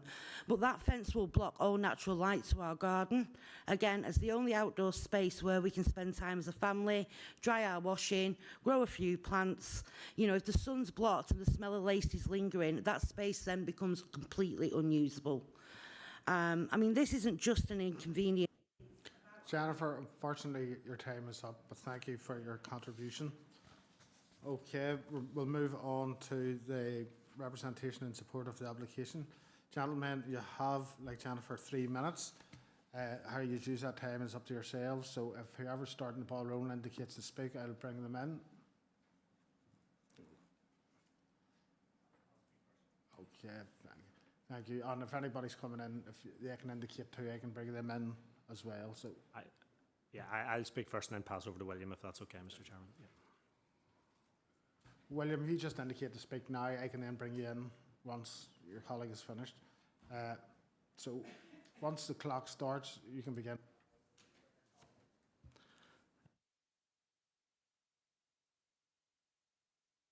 that okay? Yep. Thank you very much, Chairman, Councillors Alderman, for the opportunity to speak in support of the recommendation to approve. The proposed development's a £3 million investment in Tandragee by the Henderson Group. It'll create 10 jobs, some £150,000 worth of additional salaries and some £15,000 of additional rates income. The details of the development have been set out in the report that's before you. It's an investment in an improvement of this well-established important town centre shop.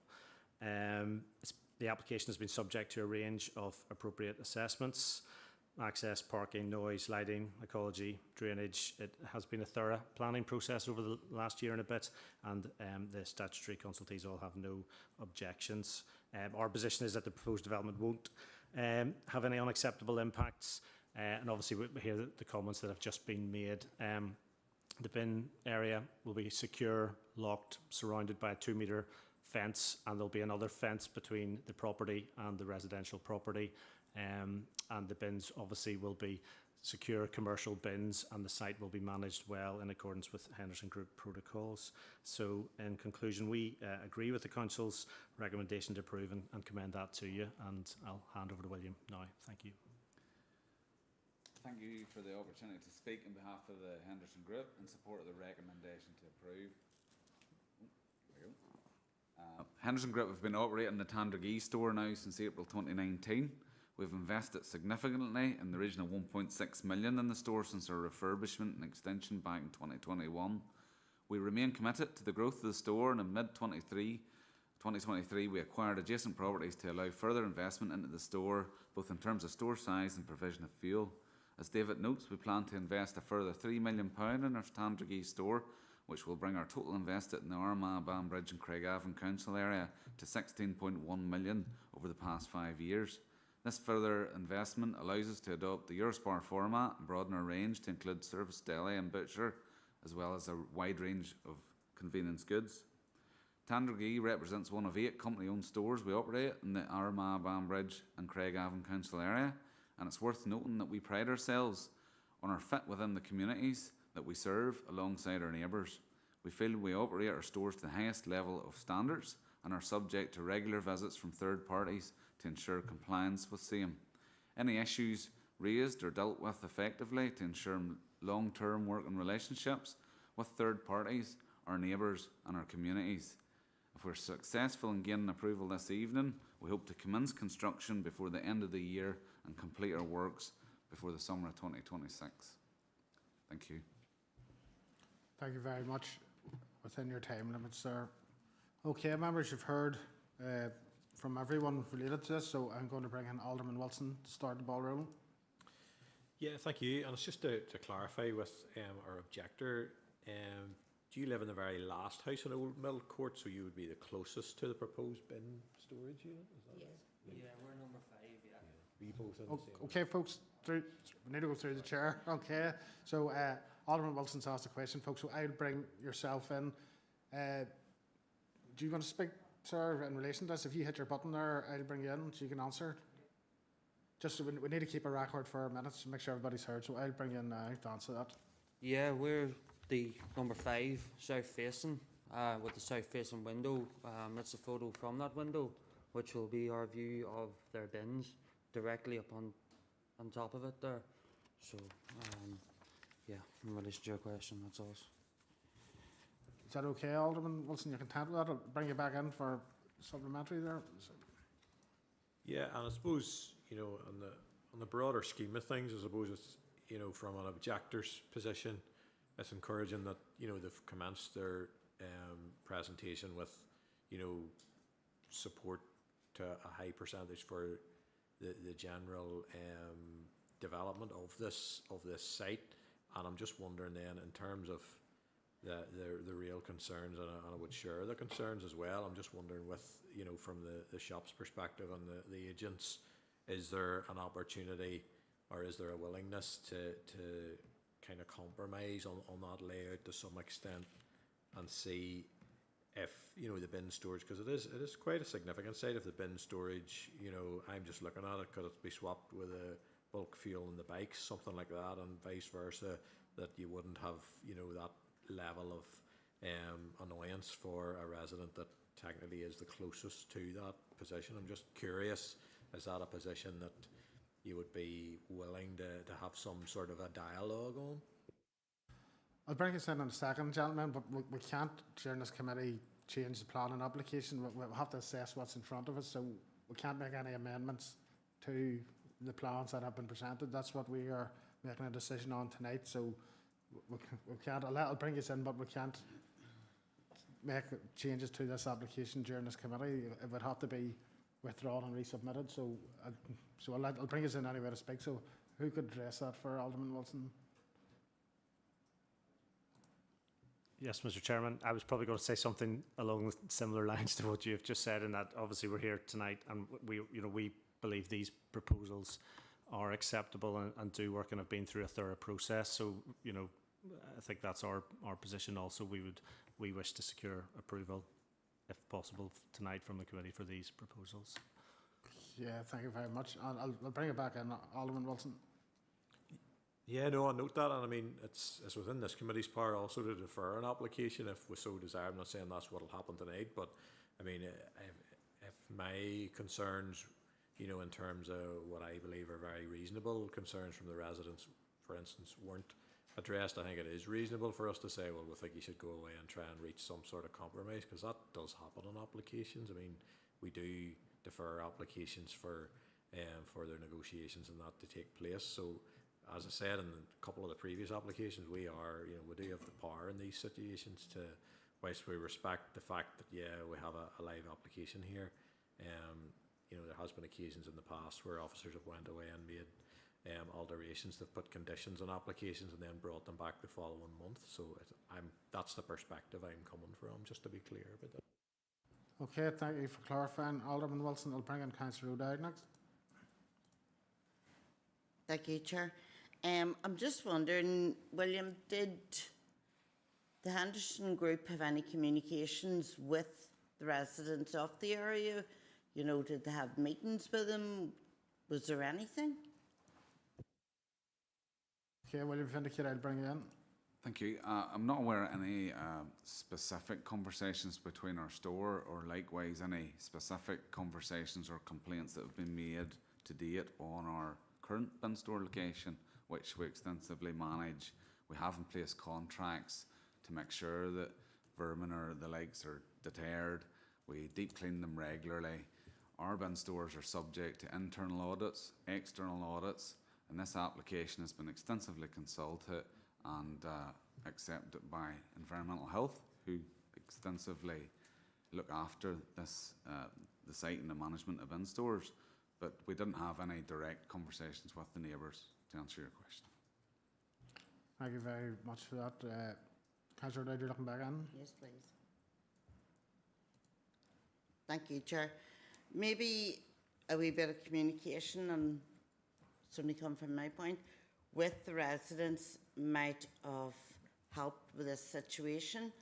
to hear what their concerns was, and you would be able to tell them what, you know, if there's something you can change or something they can help with. It might have helped in these circumstances. So maybe going forward, you would consider the residents around the areas. Thank you. Thank you, Councillor O'Dowd. Councillor Lavery, you're in next. Thank you, Chair. And so it's just two quick questions. Obviously, I'm not from Tandragee, so wouldn't be familiar with the location, but just to confirm where, you know, Jennifer and her family live, I'm looking at like the proposed site plan slide, and are they sort of in that development there at the top, and sort of the bin storage is sort of in that that slither of land there going back, and then there's like a green space behind it. Have I got the location right? Well, I'll bring in Nicola to confirm that, and we have another question. We'll get this one done first, Councillor Lavery. Nicola, have you got a picture you can show us on the screen just to clarify that at all? There. Oh, Roisin, sorry, Roisin, apologies. Yes, Chair, there's the proposed site layout, so you can see, yes, that sliver of land, Councillor Lavey, that you're talking about, the bin storage area is there beside those dwellings at Old Court. Sorry, what is it? Oldmill Court, that's it. Yep. So I'll bring you back in, Councillor Lavery, because you had another question. Thank you. Yeah, I was just relating on that same point, obviously, so we know what we're talking about now. And obviously the points the objectors made about sort of the whole requirements, safety concerns and things like that, and Henderson's group saying they're taking steps in terms of plan perspective. Are those steps adequate? Are those steps not adequate in terms of ensuring that very much important residential amenity in terms of smells, odours, pests and so on? Because it's important to assume whatever we approve is going to be there. You know, so it needs to be sort of a good standard that then can be enforced, you know, just to get the plan in view of it there, Chair. Thank you, Councillor Lavery. I'll bring in Roisin to clarify. Thank you, Chair. Yes, obviously the site layout has shown the bin enclosure area. It is to be enclosed by a 2 metre high acoustic fence, and then there's another fence adjacent to the houses as well. There is an existing bin storage area on the site at the moment, albeit much further away from dwellings. I'm not aware of there haven't been any complaints with regard to how that bin area is managed. Yes, this is moving closer to existing dwellings. There is an acoustic barrier to deal with any issues with regard to noise. We've consulted with environmental health and they haven't raised any issues of concern. Councillor Lavery, you back in? Apologies, Chair. Yeah, just one quick question. So obviously then I assume that if there is any issues in future, then environmental health can be contacted and enforcement actions take place if, you know, standards are slipping. Just to clarify that for, you know, a residential perspective point of view. Roisin, to bring you in. We have a condition on, or we have a suggested condition with regard to noise levels, and if that is exceeded, yes, that's something that the planning department can investigate and possibly take action on. If there's general nuisance, yes, that's something that the environmental health department would take a look at. Thank you, Councillor Lavery. I'm going to bring in Damien's indicated he wishes to speak, so I'll bring you in now, Damien. Is that okay? Yeah, thank you, Chair. Members, just in relation to the concerns that are being raised around the refuse storage area, look, one possibility is, if members think it's acceptable, would be to look at adding a condition along the lines of details of how that refuse area will be managed, to be submitted to and approved by the council and thereafter implemented. So it gives a bit of assurance around, for example, how often the bins are going to be emptied and attended to, and just to give the residents and the concerns that have been raised, just to address those and give everybody a bit of assurance around that. It's just a suggestion, Chair, if members think it's acceptable to them. Thanks, Chair. Thank you, Damien. Okay, so next is Alderman Candy. I'll bring you in next. Thank you, Chair. I was just raising the concerns along Alderman Wilson's lines, but Damien coming in there has helped that maybe along a bit if it was brought on board. But I don't think, as Alderman Wilson said, juggling the interior layout of your yard wouldn't be a major change to planning. It could be quite easily done if they could come compromise to keep the residents happy. The residents is obviously living so close, they're going to be customers of the people involved. So if they can keep the locals happy, it would be a lot easier. And just in one other objection, just I seen it stated that the shop was open from 6 to 12. Is that right, or is that just I have picked that up wrong? Bear with me a second, Alderman Candy. I'll find out. Roisin, what is the current hours of operation? Are you aware of them? From 6 to 11. I think that's on the conditions that are on the proposal. You okay with that then, Alderman Candy? Yep, no worries. I'll bring in Councillor Flaherty next. Thank you, Chair. And yes, actually, thank you, Damien, because like my colleague here, that was sort of where I was heading to go. And can I be clear here? I do know this area very well. I've many a time walked up that snicket and tried to get across that road. So that's another story entirely. Plus, if I have to declare an interest as somebody completely obsessed with bins, I will. And that would be that was what I was going to bring forward. I was slightly beat to the punch there by my colleague. But, you know, listening, and I have sympathy there for what's going on. I genuinely do. And you've said that the conditions that are already here are adequate. You know, so that was a question, the adequacy of these things. But surely there is nothing here that cannot be overcome. Surely there's nothing that can be overcome, taking into consideration relationships, as you've said yourself, with your neighbours, your community, your customers. So, as you've just outlined, which you've given me some comfort, Damien, is there a way of maybe discussing maybe a wee bit more of a condition, i.e. the actual terms, perhaps, that would give the residents and neighbours a wee bit more comfort with regards to this development? That would probably be the only thing. I genuinely don't think there's nothing that cannot be overcome here. Thank you very much. Councillor Flaherty, and as Damien says, there can be a condition put on in relation to management of the bin. So I'll bring in Alderman Wilson next. Yeah, I'm just curious in terms of, understand what has been said about, dealing with what's before us, but, in terms of where the bin storage area is located on the plan at the minute and where other items are located, how rigid in terms of, the likes of permitted development around that, how rigid will planners look at that if, say, in practice when we went out on site, it wasn't actually as useful to put the bins there, and we decided we'd move them up to, where the bike stand is, and instead we'll put the bikes down there. I'm just curious as to how rigidly policed, or what policy point would be majored on to say, well, no, you can't, that's a departure from what was in the plan. Because we do see from time to time when people get out on site, there's other more practical ways around things, and those are dealt with, and do enforcement take a notice of them?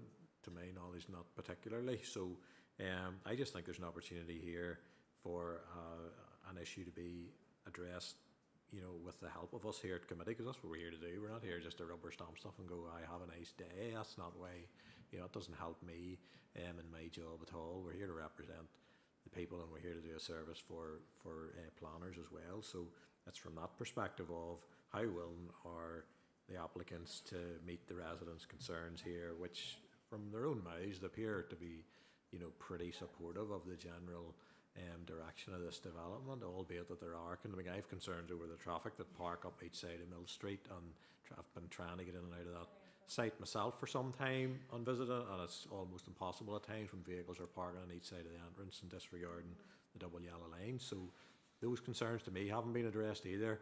Will the whole development potentially increase the possibility of that? I absolutely think it will. So what's the answer to that? That's a question I'm going to move on to as well. So, but it's on this issue where is an option to have the bin storage covered. I mean, it looks like it's open at the minute with the resident. I don't know, with the residents, would that be something that would be sort of a halfway house? Is that something this committee could condition to go, it must be covered now? Is that going to mean a whole reconsultation? I don't know. I'm not just totally sure, but I wouldn't like to think if a roof over something helped that we wouldn't put a whole application through the mill again just to put a roof over some bins, but that mightn't be acceptable to the residents. So this is what I'm trying to do, is trying to come to some sort of a compromise. I think, Alderman Wilson, what we can do is look at conditions, but we're certainly not at this meeting going to horse trade about where things are located. And, you know, so if you want a condition about roofs on the bin, then that's something that maybe Damien and Roisin we can consider when we're making a recommendation in relation to this. We have Val Russell, as I did say at the outset, from DFI here to answer any roads questions. So, you know, if anybody has a question for Val, he is here. So if anybody wants a question in relation to that, Val can answer them about that. So is there any further questions, members, at this stage? Okay. Oh, sorry, Councillor O'Dowd, you had indicated you wish to speak. Oh, sorry, I had your button again there. Thank you, Chair. Can I just ask Jacob, if there was conditions put on regarding the bins being covered or things like that, would that help in your situation where your family's concerned? Thank you, Councillor O'Dowd. Jacob, if you hit the button, I'll bring you in. Okay, just hold on there a minute. Another thing is, like, back in January there with the storm, the fence blew down and Henderson's were apparently fixing it. They haven't done so. They haven't stuck to their word. This is now the view. It's terrible. The meeting, so could you set them down, unfortunately? Yeah, no, that's no problem. But unfortunately, that view is now moving 3 times closer into the south-facing side of our property. Do you know, that's going to be in the sun all the time. That's where you're sitting beside, out in the garden, having a barbecue. That's where your child is running about playing, you know, and like if it does attract rats, as you know, unfortunately I'm not allowed to show you that, but it's not a well-kept area at the moment, so there's no promise that it will be in the future. And it's just it's a big concern for us, you know, moving forward. Thank you, Jacob. Councillor O'Dowd, you're looking back in. Yeah, thank you. Thanks, Chair. So, Jacob, you're actually saying that when the fence blew down January, it's still not fixed. Did I pick that up right? So, no. Can I ask the Henderson Group as to why consider October?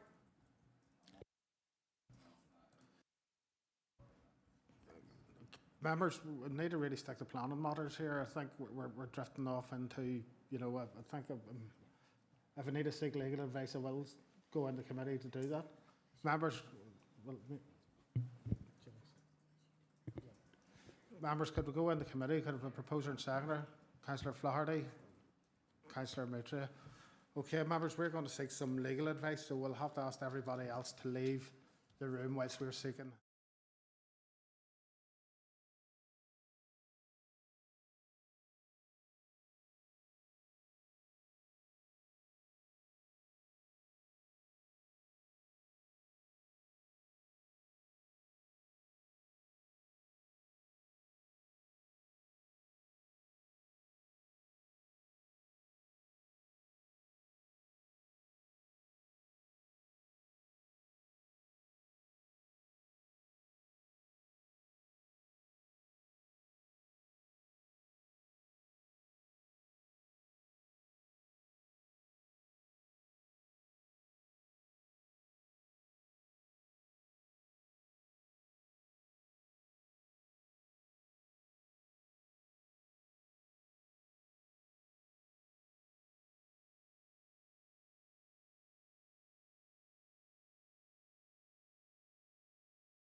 Okay, folks, thanks very much for your forbearance.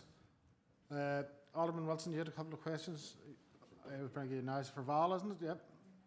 I'll bring you in first. Okay.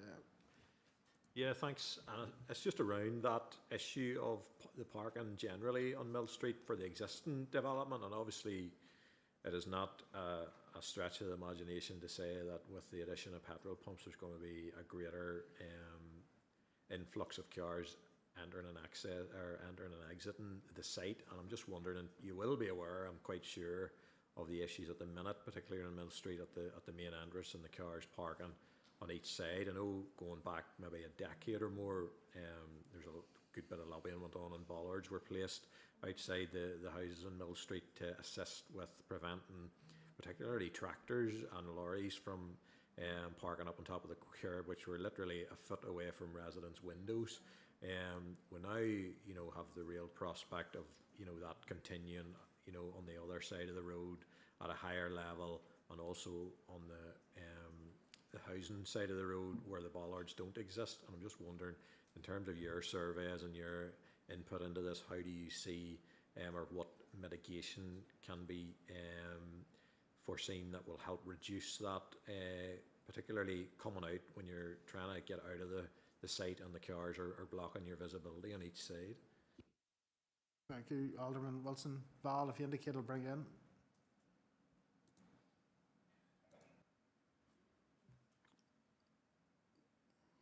Thank you, Chair. Alderman Wilson, the application was assessed on the scale and nature of it, so the parking has increased, the access has been improved.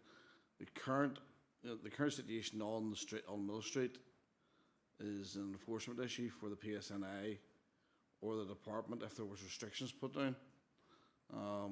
Unfortunately, you put restrictions down at residential areas, the residents can't park there either. So it's a no-win situation. At the present time, people can park freely on the street. If they park in a manner which obstructs view or obstructs the traffic, then it's the PSNI matter to enforce. Okay, thank you very much, Val, for that. Okay, members, I don't see any further lights on, so we are going to move into debate stage. So has anybody any thoughts on what they've heard so far?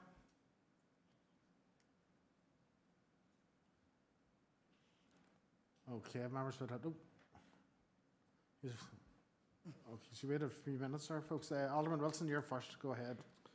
Yeah, no. Oh, God, I hit the wrong button.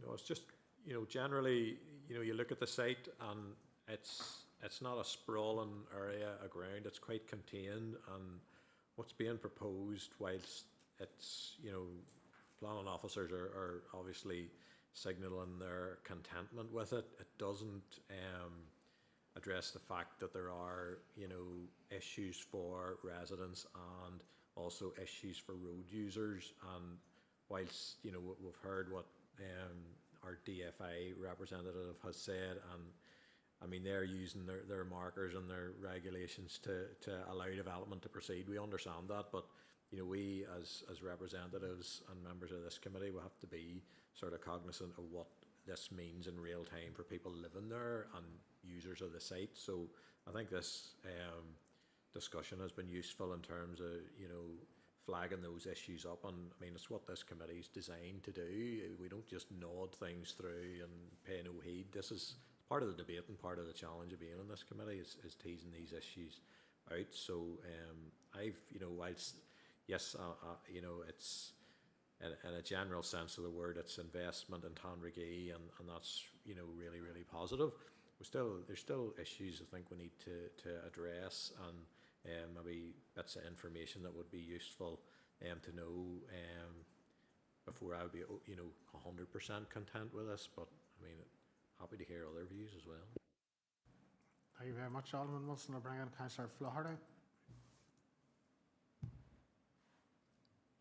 Thank you, Chair. Thank you, Alderman Wilson. I think I would, in the round, share your concerns and from your previous comment. As I said earlier, I don't think that there can be anything that can't be overcome here. Whether it is a wee bit more communication, Deputy Chair, or a wee bit more clarity in some issues. I think it is fair to say there are some sort of outstanding issues, and I wouldn't just be 100% content. So in that regard, I think I would agree with you. Would I need a wee bit more information, a wee bit more time? Thank you very much, Councillor Flaherty. There's no other members have indicated to speak, so we will move into decision phase. So has anybody any thoughts on a proposal or a recommendation? Councillor Flaherty, you did have your light on, or did you? Right. Well, Alderman Wilson, I'll bring you in. Yeah, no, I think there is, whilst I've said, largely there's, it's a positive development for Tandragee. I think, what we've heard tonight, I think there is room for some further clarity, and I would propose a deferment just to allow officers particularly to, better understand the refuge area and just the management plan around that. I think it would be useful if we could have a bit more information on what that looks like going forward based on what we've heard tonight, and particularly from an amenity perspective from the residents who are closest. So I would like a wee bit more information in terms of that management process around what will be stored there, and sort of, the details around that, what that looks like going forward. I think that would be useful to have. Thank you very much, Alderman Wilson. So we'll have a proposal from Alderman Wilson to defer to allow some information about bin management to be gathered. Have we a seconder for that? Councillor Flaherty? Yeah, thank you, Chair. And as often said, there's nothing lost in a conversation. So I think I'm more than happy to second Alderman Wilson's proposal. Thank you very much, Councillor Flaherty. Members, is there any other proposals from the floor? If not, then we're happy to go forward with the deferment for further information in relation to bin storage. All agreed? Agreed. Okay, so that's that one deferred for further information, members. Thank you everybody for your attendance today. It's very much appreciated, and thank you for your input. Okay, members, we'll let everybody get themselves sorted, and we'll bring in, we haven't got any speakers on the next one, so we'll just let everybody leave.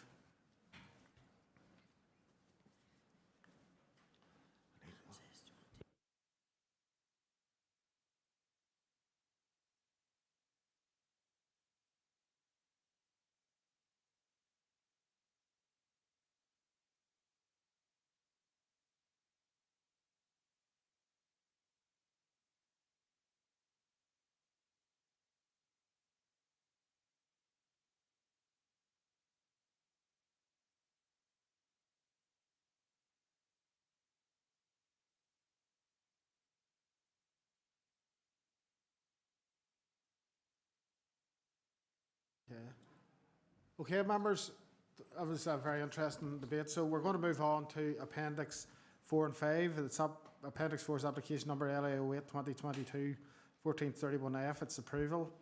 And it's from Father B. Fitzpatrick. And the same as for application 5. It is application number LA08 2024-0391 LBC approval. And it's again from Father Fitzpatrick. So we're going to take them both together, but I'll need any proposals will need to be separate. So just bear that in mind when we come to the end. So without further ado, I'm going to hand over to Nicola to take us through the reports. Thank you, Chair. This application seeks full permission to provide additional car parking, widening of the entrance, and provision of a pedestrian gate and soft landscaping. Includes the demolition of the derelict school and the retention of a part of the gable wall as a memorial to the former building. I think it's important firstly to point out that the main reason that this is being presented to committee is the number of objections to the loss of Derrytrasna National School, and to clarify this issue. Early consultation with historic buildings did raise concerns, and at this time HED advised that it was part of the listing.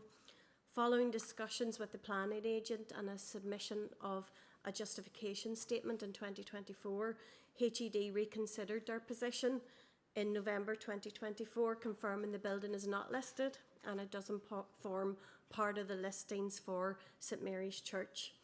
HED clarified in June 2025 that the old building was subject to a listing query, but it wasn't deemed worthy of a listing separately.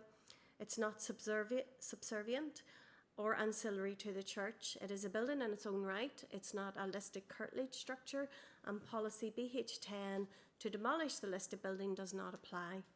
On this basis, the Derry Trasna National School does not need planning permission or listed building consent for its demolition.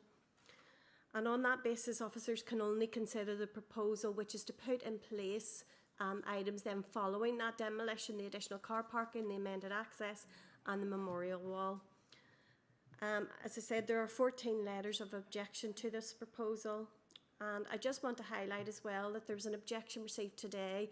It was actually received electronically under LA08 2024-0391, the listed building application from Ulster Architectural Heritage, which is being considered within an addendum to the listed building consent report. There are no objections raised by any of the consultees, NI Water and DFI Roads, Historic Buildings Division, Shared Environmental Services and NIEA Natural Heritage. A biodiversity checklist, ecological appraisal and a bat survey have been provided, and a habitat regulation assessment has also been carried out on the site, as it doesn't impact any European site. In terms of the principle of development, the proposal meets the policy requirements as set out in the report. The school was use class D, a community type use, and the proposal is to provide ancillary car parking for the church, which is sui generis. There's no impact on amenity, conservation interests, and the character and infrastructure requirements. The site's not zoned industrial land, it's satisfactory access, and car parking can be provided, and it doesn't affect effluent arrangements. Officers have also considered design, layout, landscaping, access, traffic, and parking, the impact on the built heritage and natural heritage within the report. There's no impact on adjacent amenity, and all third-party representations have been considered in full. The proposal complies with all relevant planning policies, and the recommendation is to approve, and conditions are set out in the planning report. And I'll go through the PowerPoint presentation. So this is the site. It's just at the very edge of Derry Trasna settlement. Next slide. So this is the site location plan, and you can see the site identified in red, which is the church, and then the building which is being removed is identified in the sort of blue-green colour. Next slide, please. This is an aerial context then of the site, and you can just see the former National School just to the front. Next slide, please. So there's an existing site layout plan, and then the proposed site layout plan, which shows the marking out of 47 car parking spaces, some landscaping details, improvements to the access, because the access currently is only one access for vehicles and pedestrians, so this would improve that and allow for just a new pedestrian gate. Next slide, please. This is the proposed elevation then of the wall and the gates along the frontage, and then this is the wee section of the retained gable wall, which would be a memorial. Next slide, please. So this is some photographs then just of the site, the church, which is a listed building, and the former National School there, which looks immediately in front of it. Next slide, please. This is just the site entrance area. Next slide. So you can see a view then of the site from the west. This is a view inside the site, just of the front of it. Next slide. A view then just looking at the entrance and that building. Next slide, please. A view then looking in towards the site, just the side of the church, and you can see the building. Any traffic or parking has to go around this building or try to make a way around it at the minute. Next slide, please. This is a view then inside the site, looking towards the front entrance. This is a view of the rear of Derry Trasna National School. As you can see, it's in quite a poor state of repair. Next slide, please. A view inside the site, just looking to the east or the west.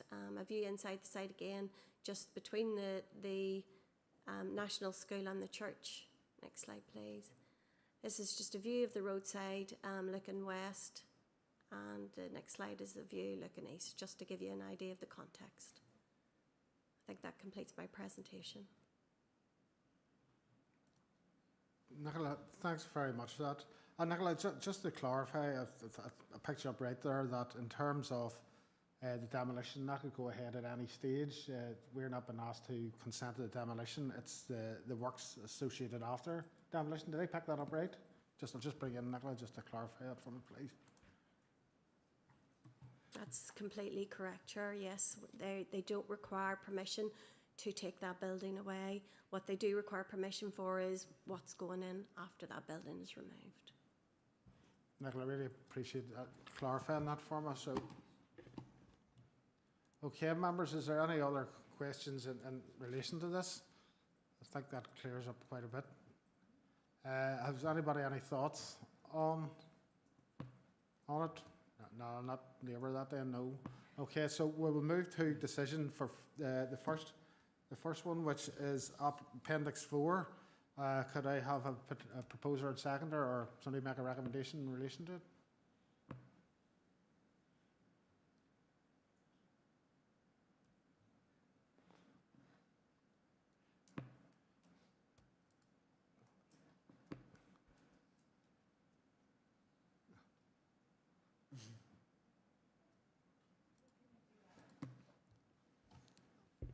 Councillor Donnelly, I'll bring you in. It's just people that objected, did it say why they objected? That would have been in the body of the report. So it Right. would have been Councillor Donnelly. Right. We've moved on from questions, fortunately, Councillor Donnelly. We're into decision phase in relation to this. Alderman Wilson, I'll bring you in first. Yeah, no, happy to propose if that's required. Yeah, happy to. Yep, thank you very much for your proposal, Alderman Wilson. Councillor Donnelly. Seconded, just. Thank you very much, Councillor Donnelly. So that is Appendix 4. Members, we have had a proposer and seconder. We all agreed? Okay, thank you, members. I'm going to seek the same for Appendix 5. If we can have a proposer and seconder for that. Alderman Wilson, I'll bring you in. Proposed by Alderman Wilson and Councillor Donnelly. Happy to second.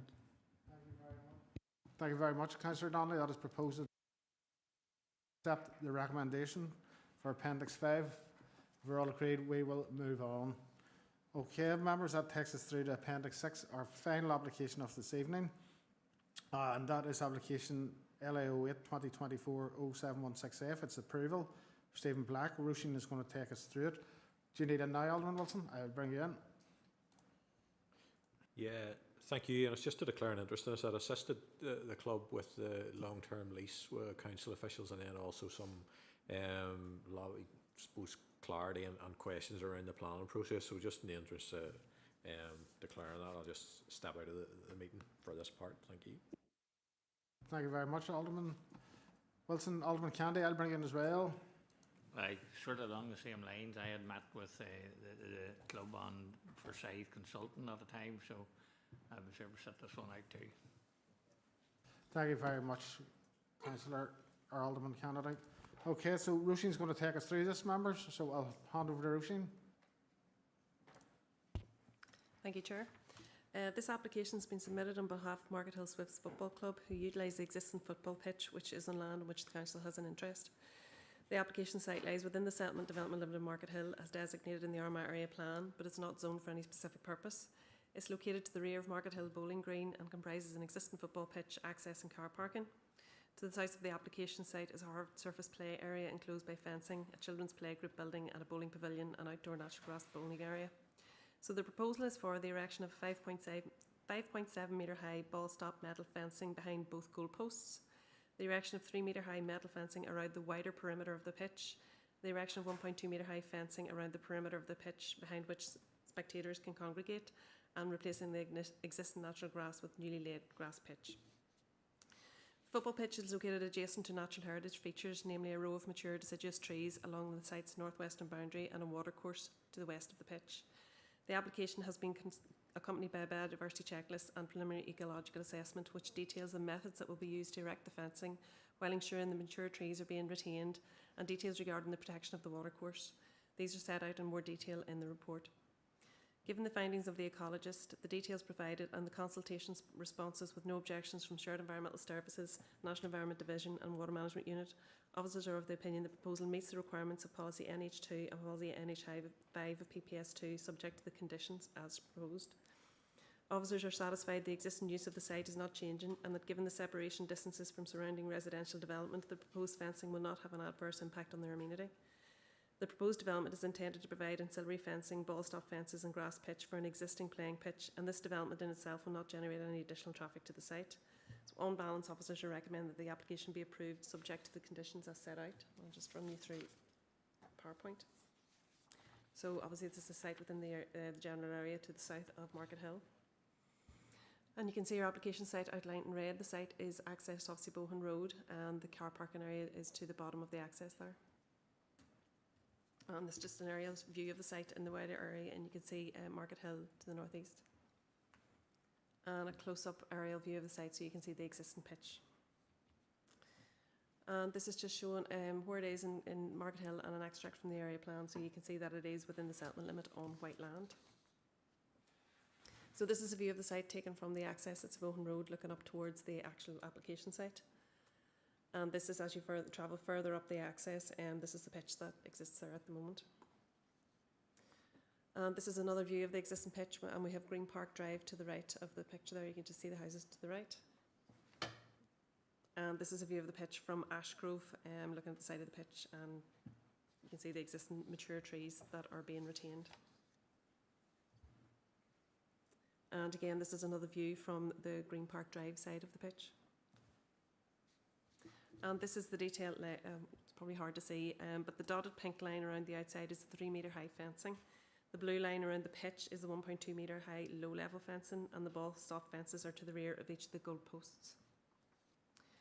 And this is a section of the proposed fencing in relation to the existing tree line along the site's northern boundary, and as I've said, they've given us quite a detail about how they're proposing to put that fencing in and retaining those trees at the same time. And these are just elevations and details of the proposed ball stop fencing and the perimeter fencing.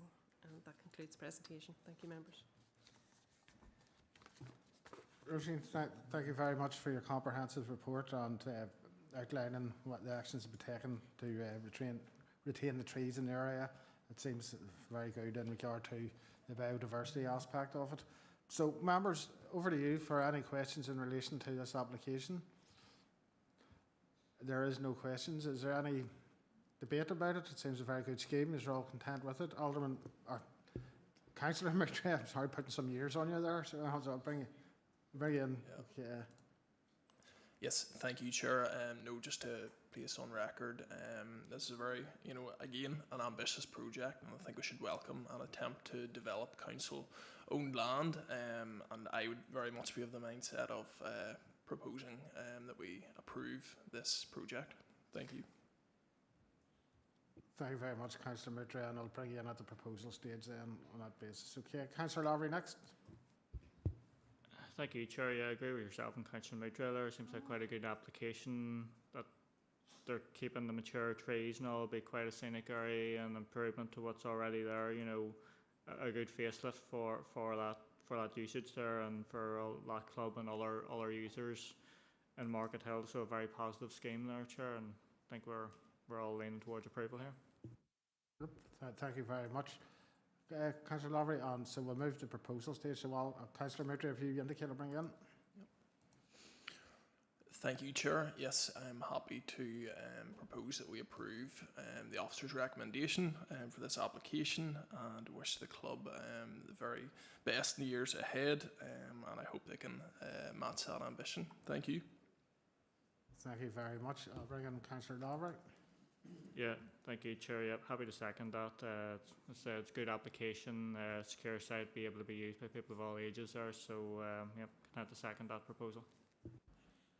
Thank you very much. So we have a proposal proposed by Councillor Moutrell, seconded by Councillor Lavery. Members are all agreed? Agreed.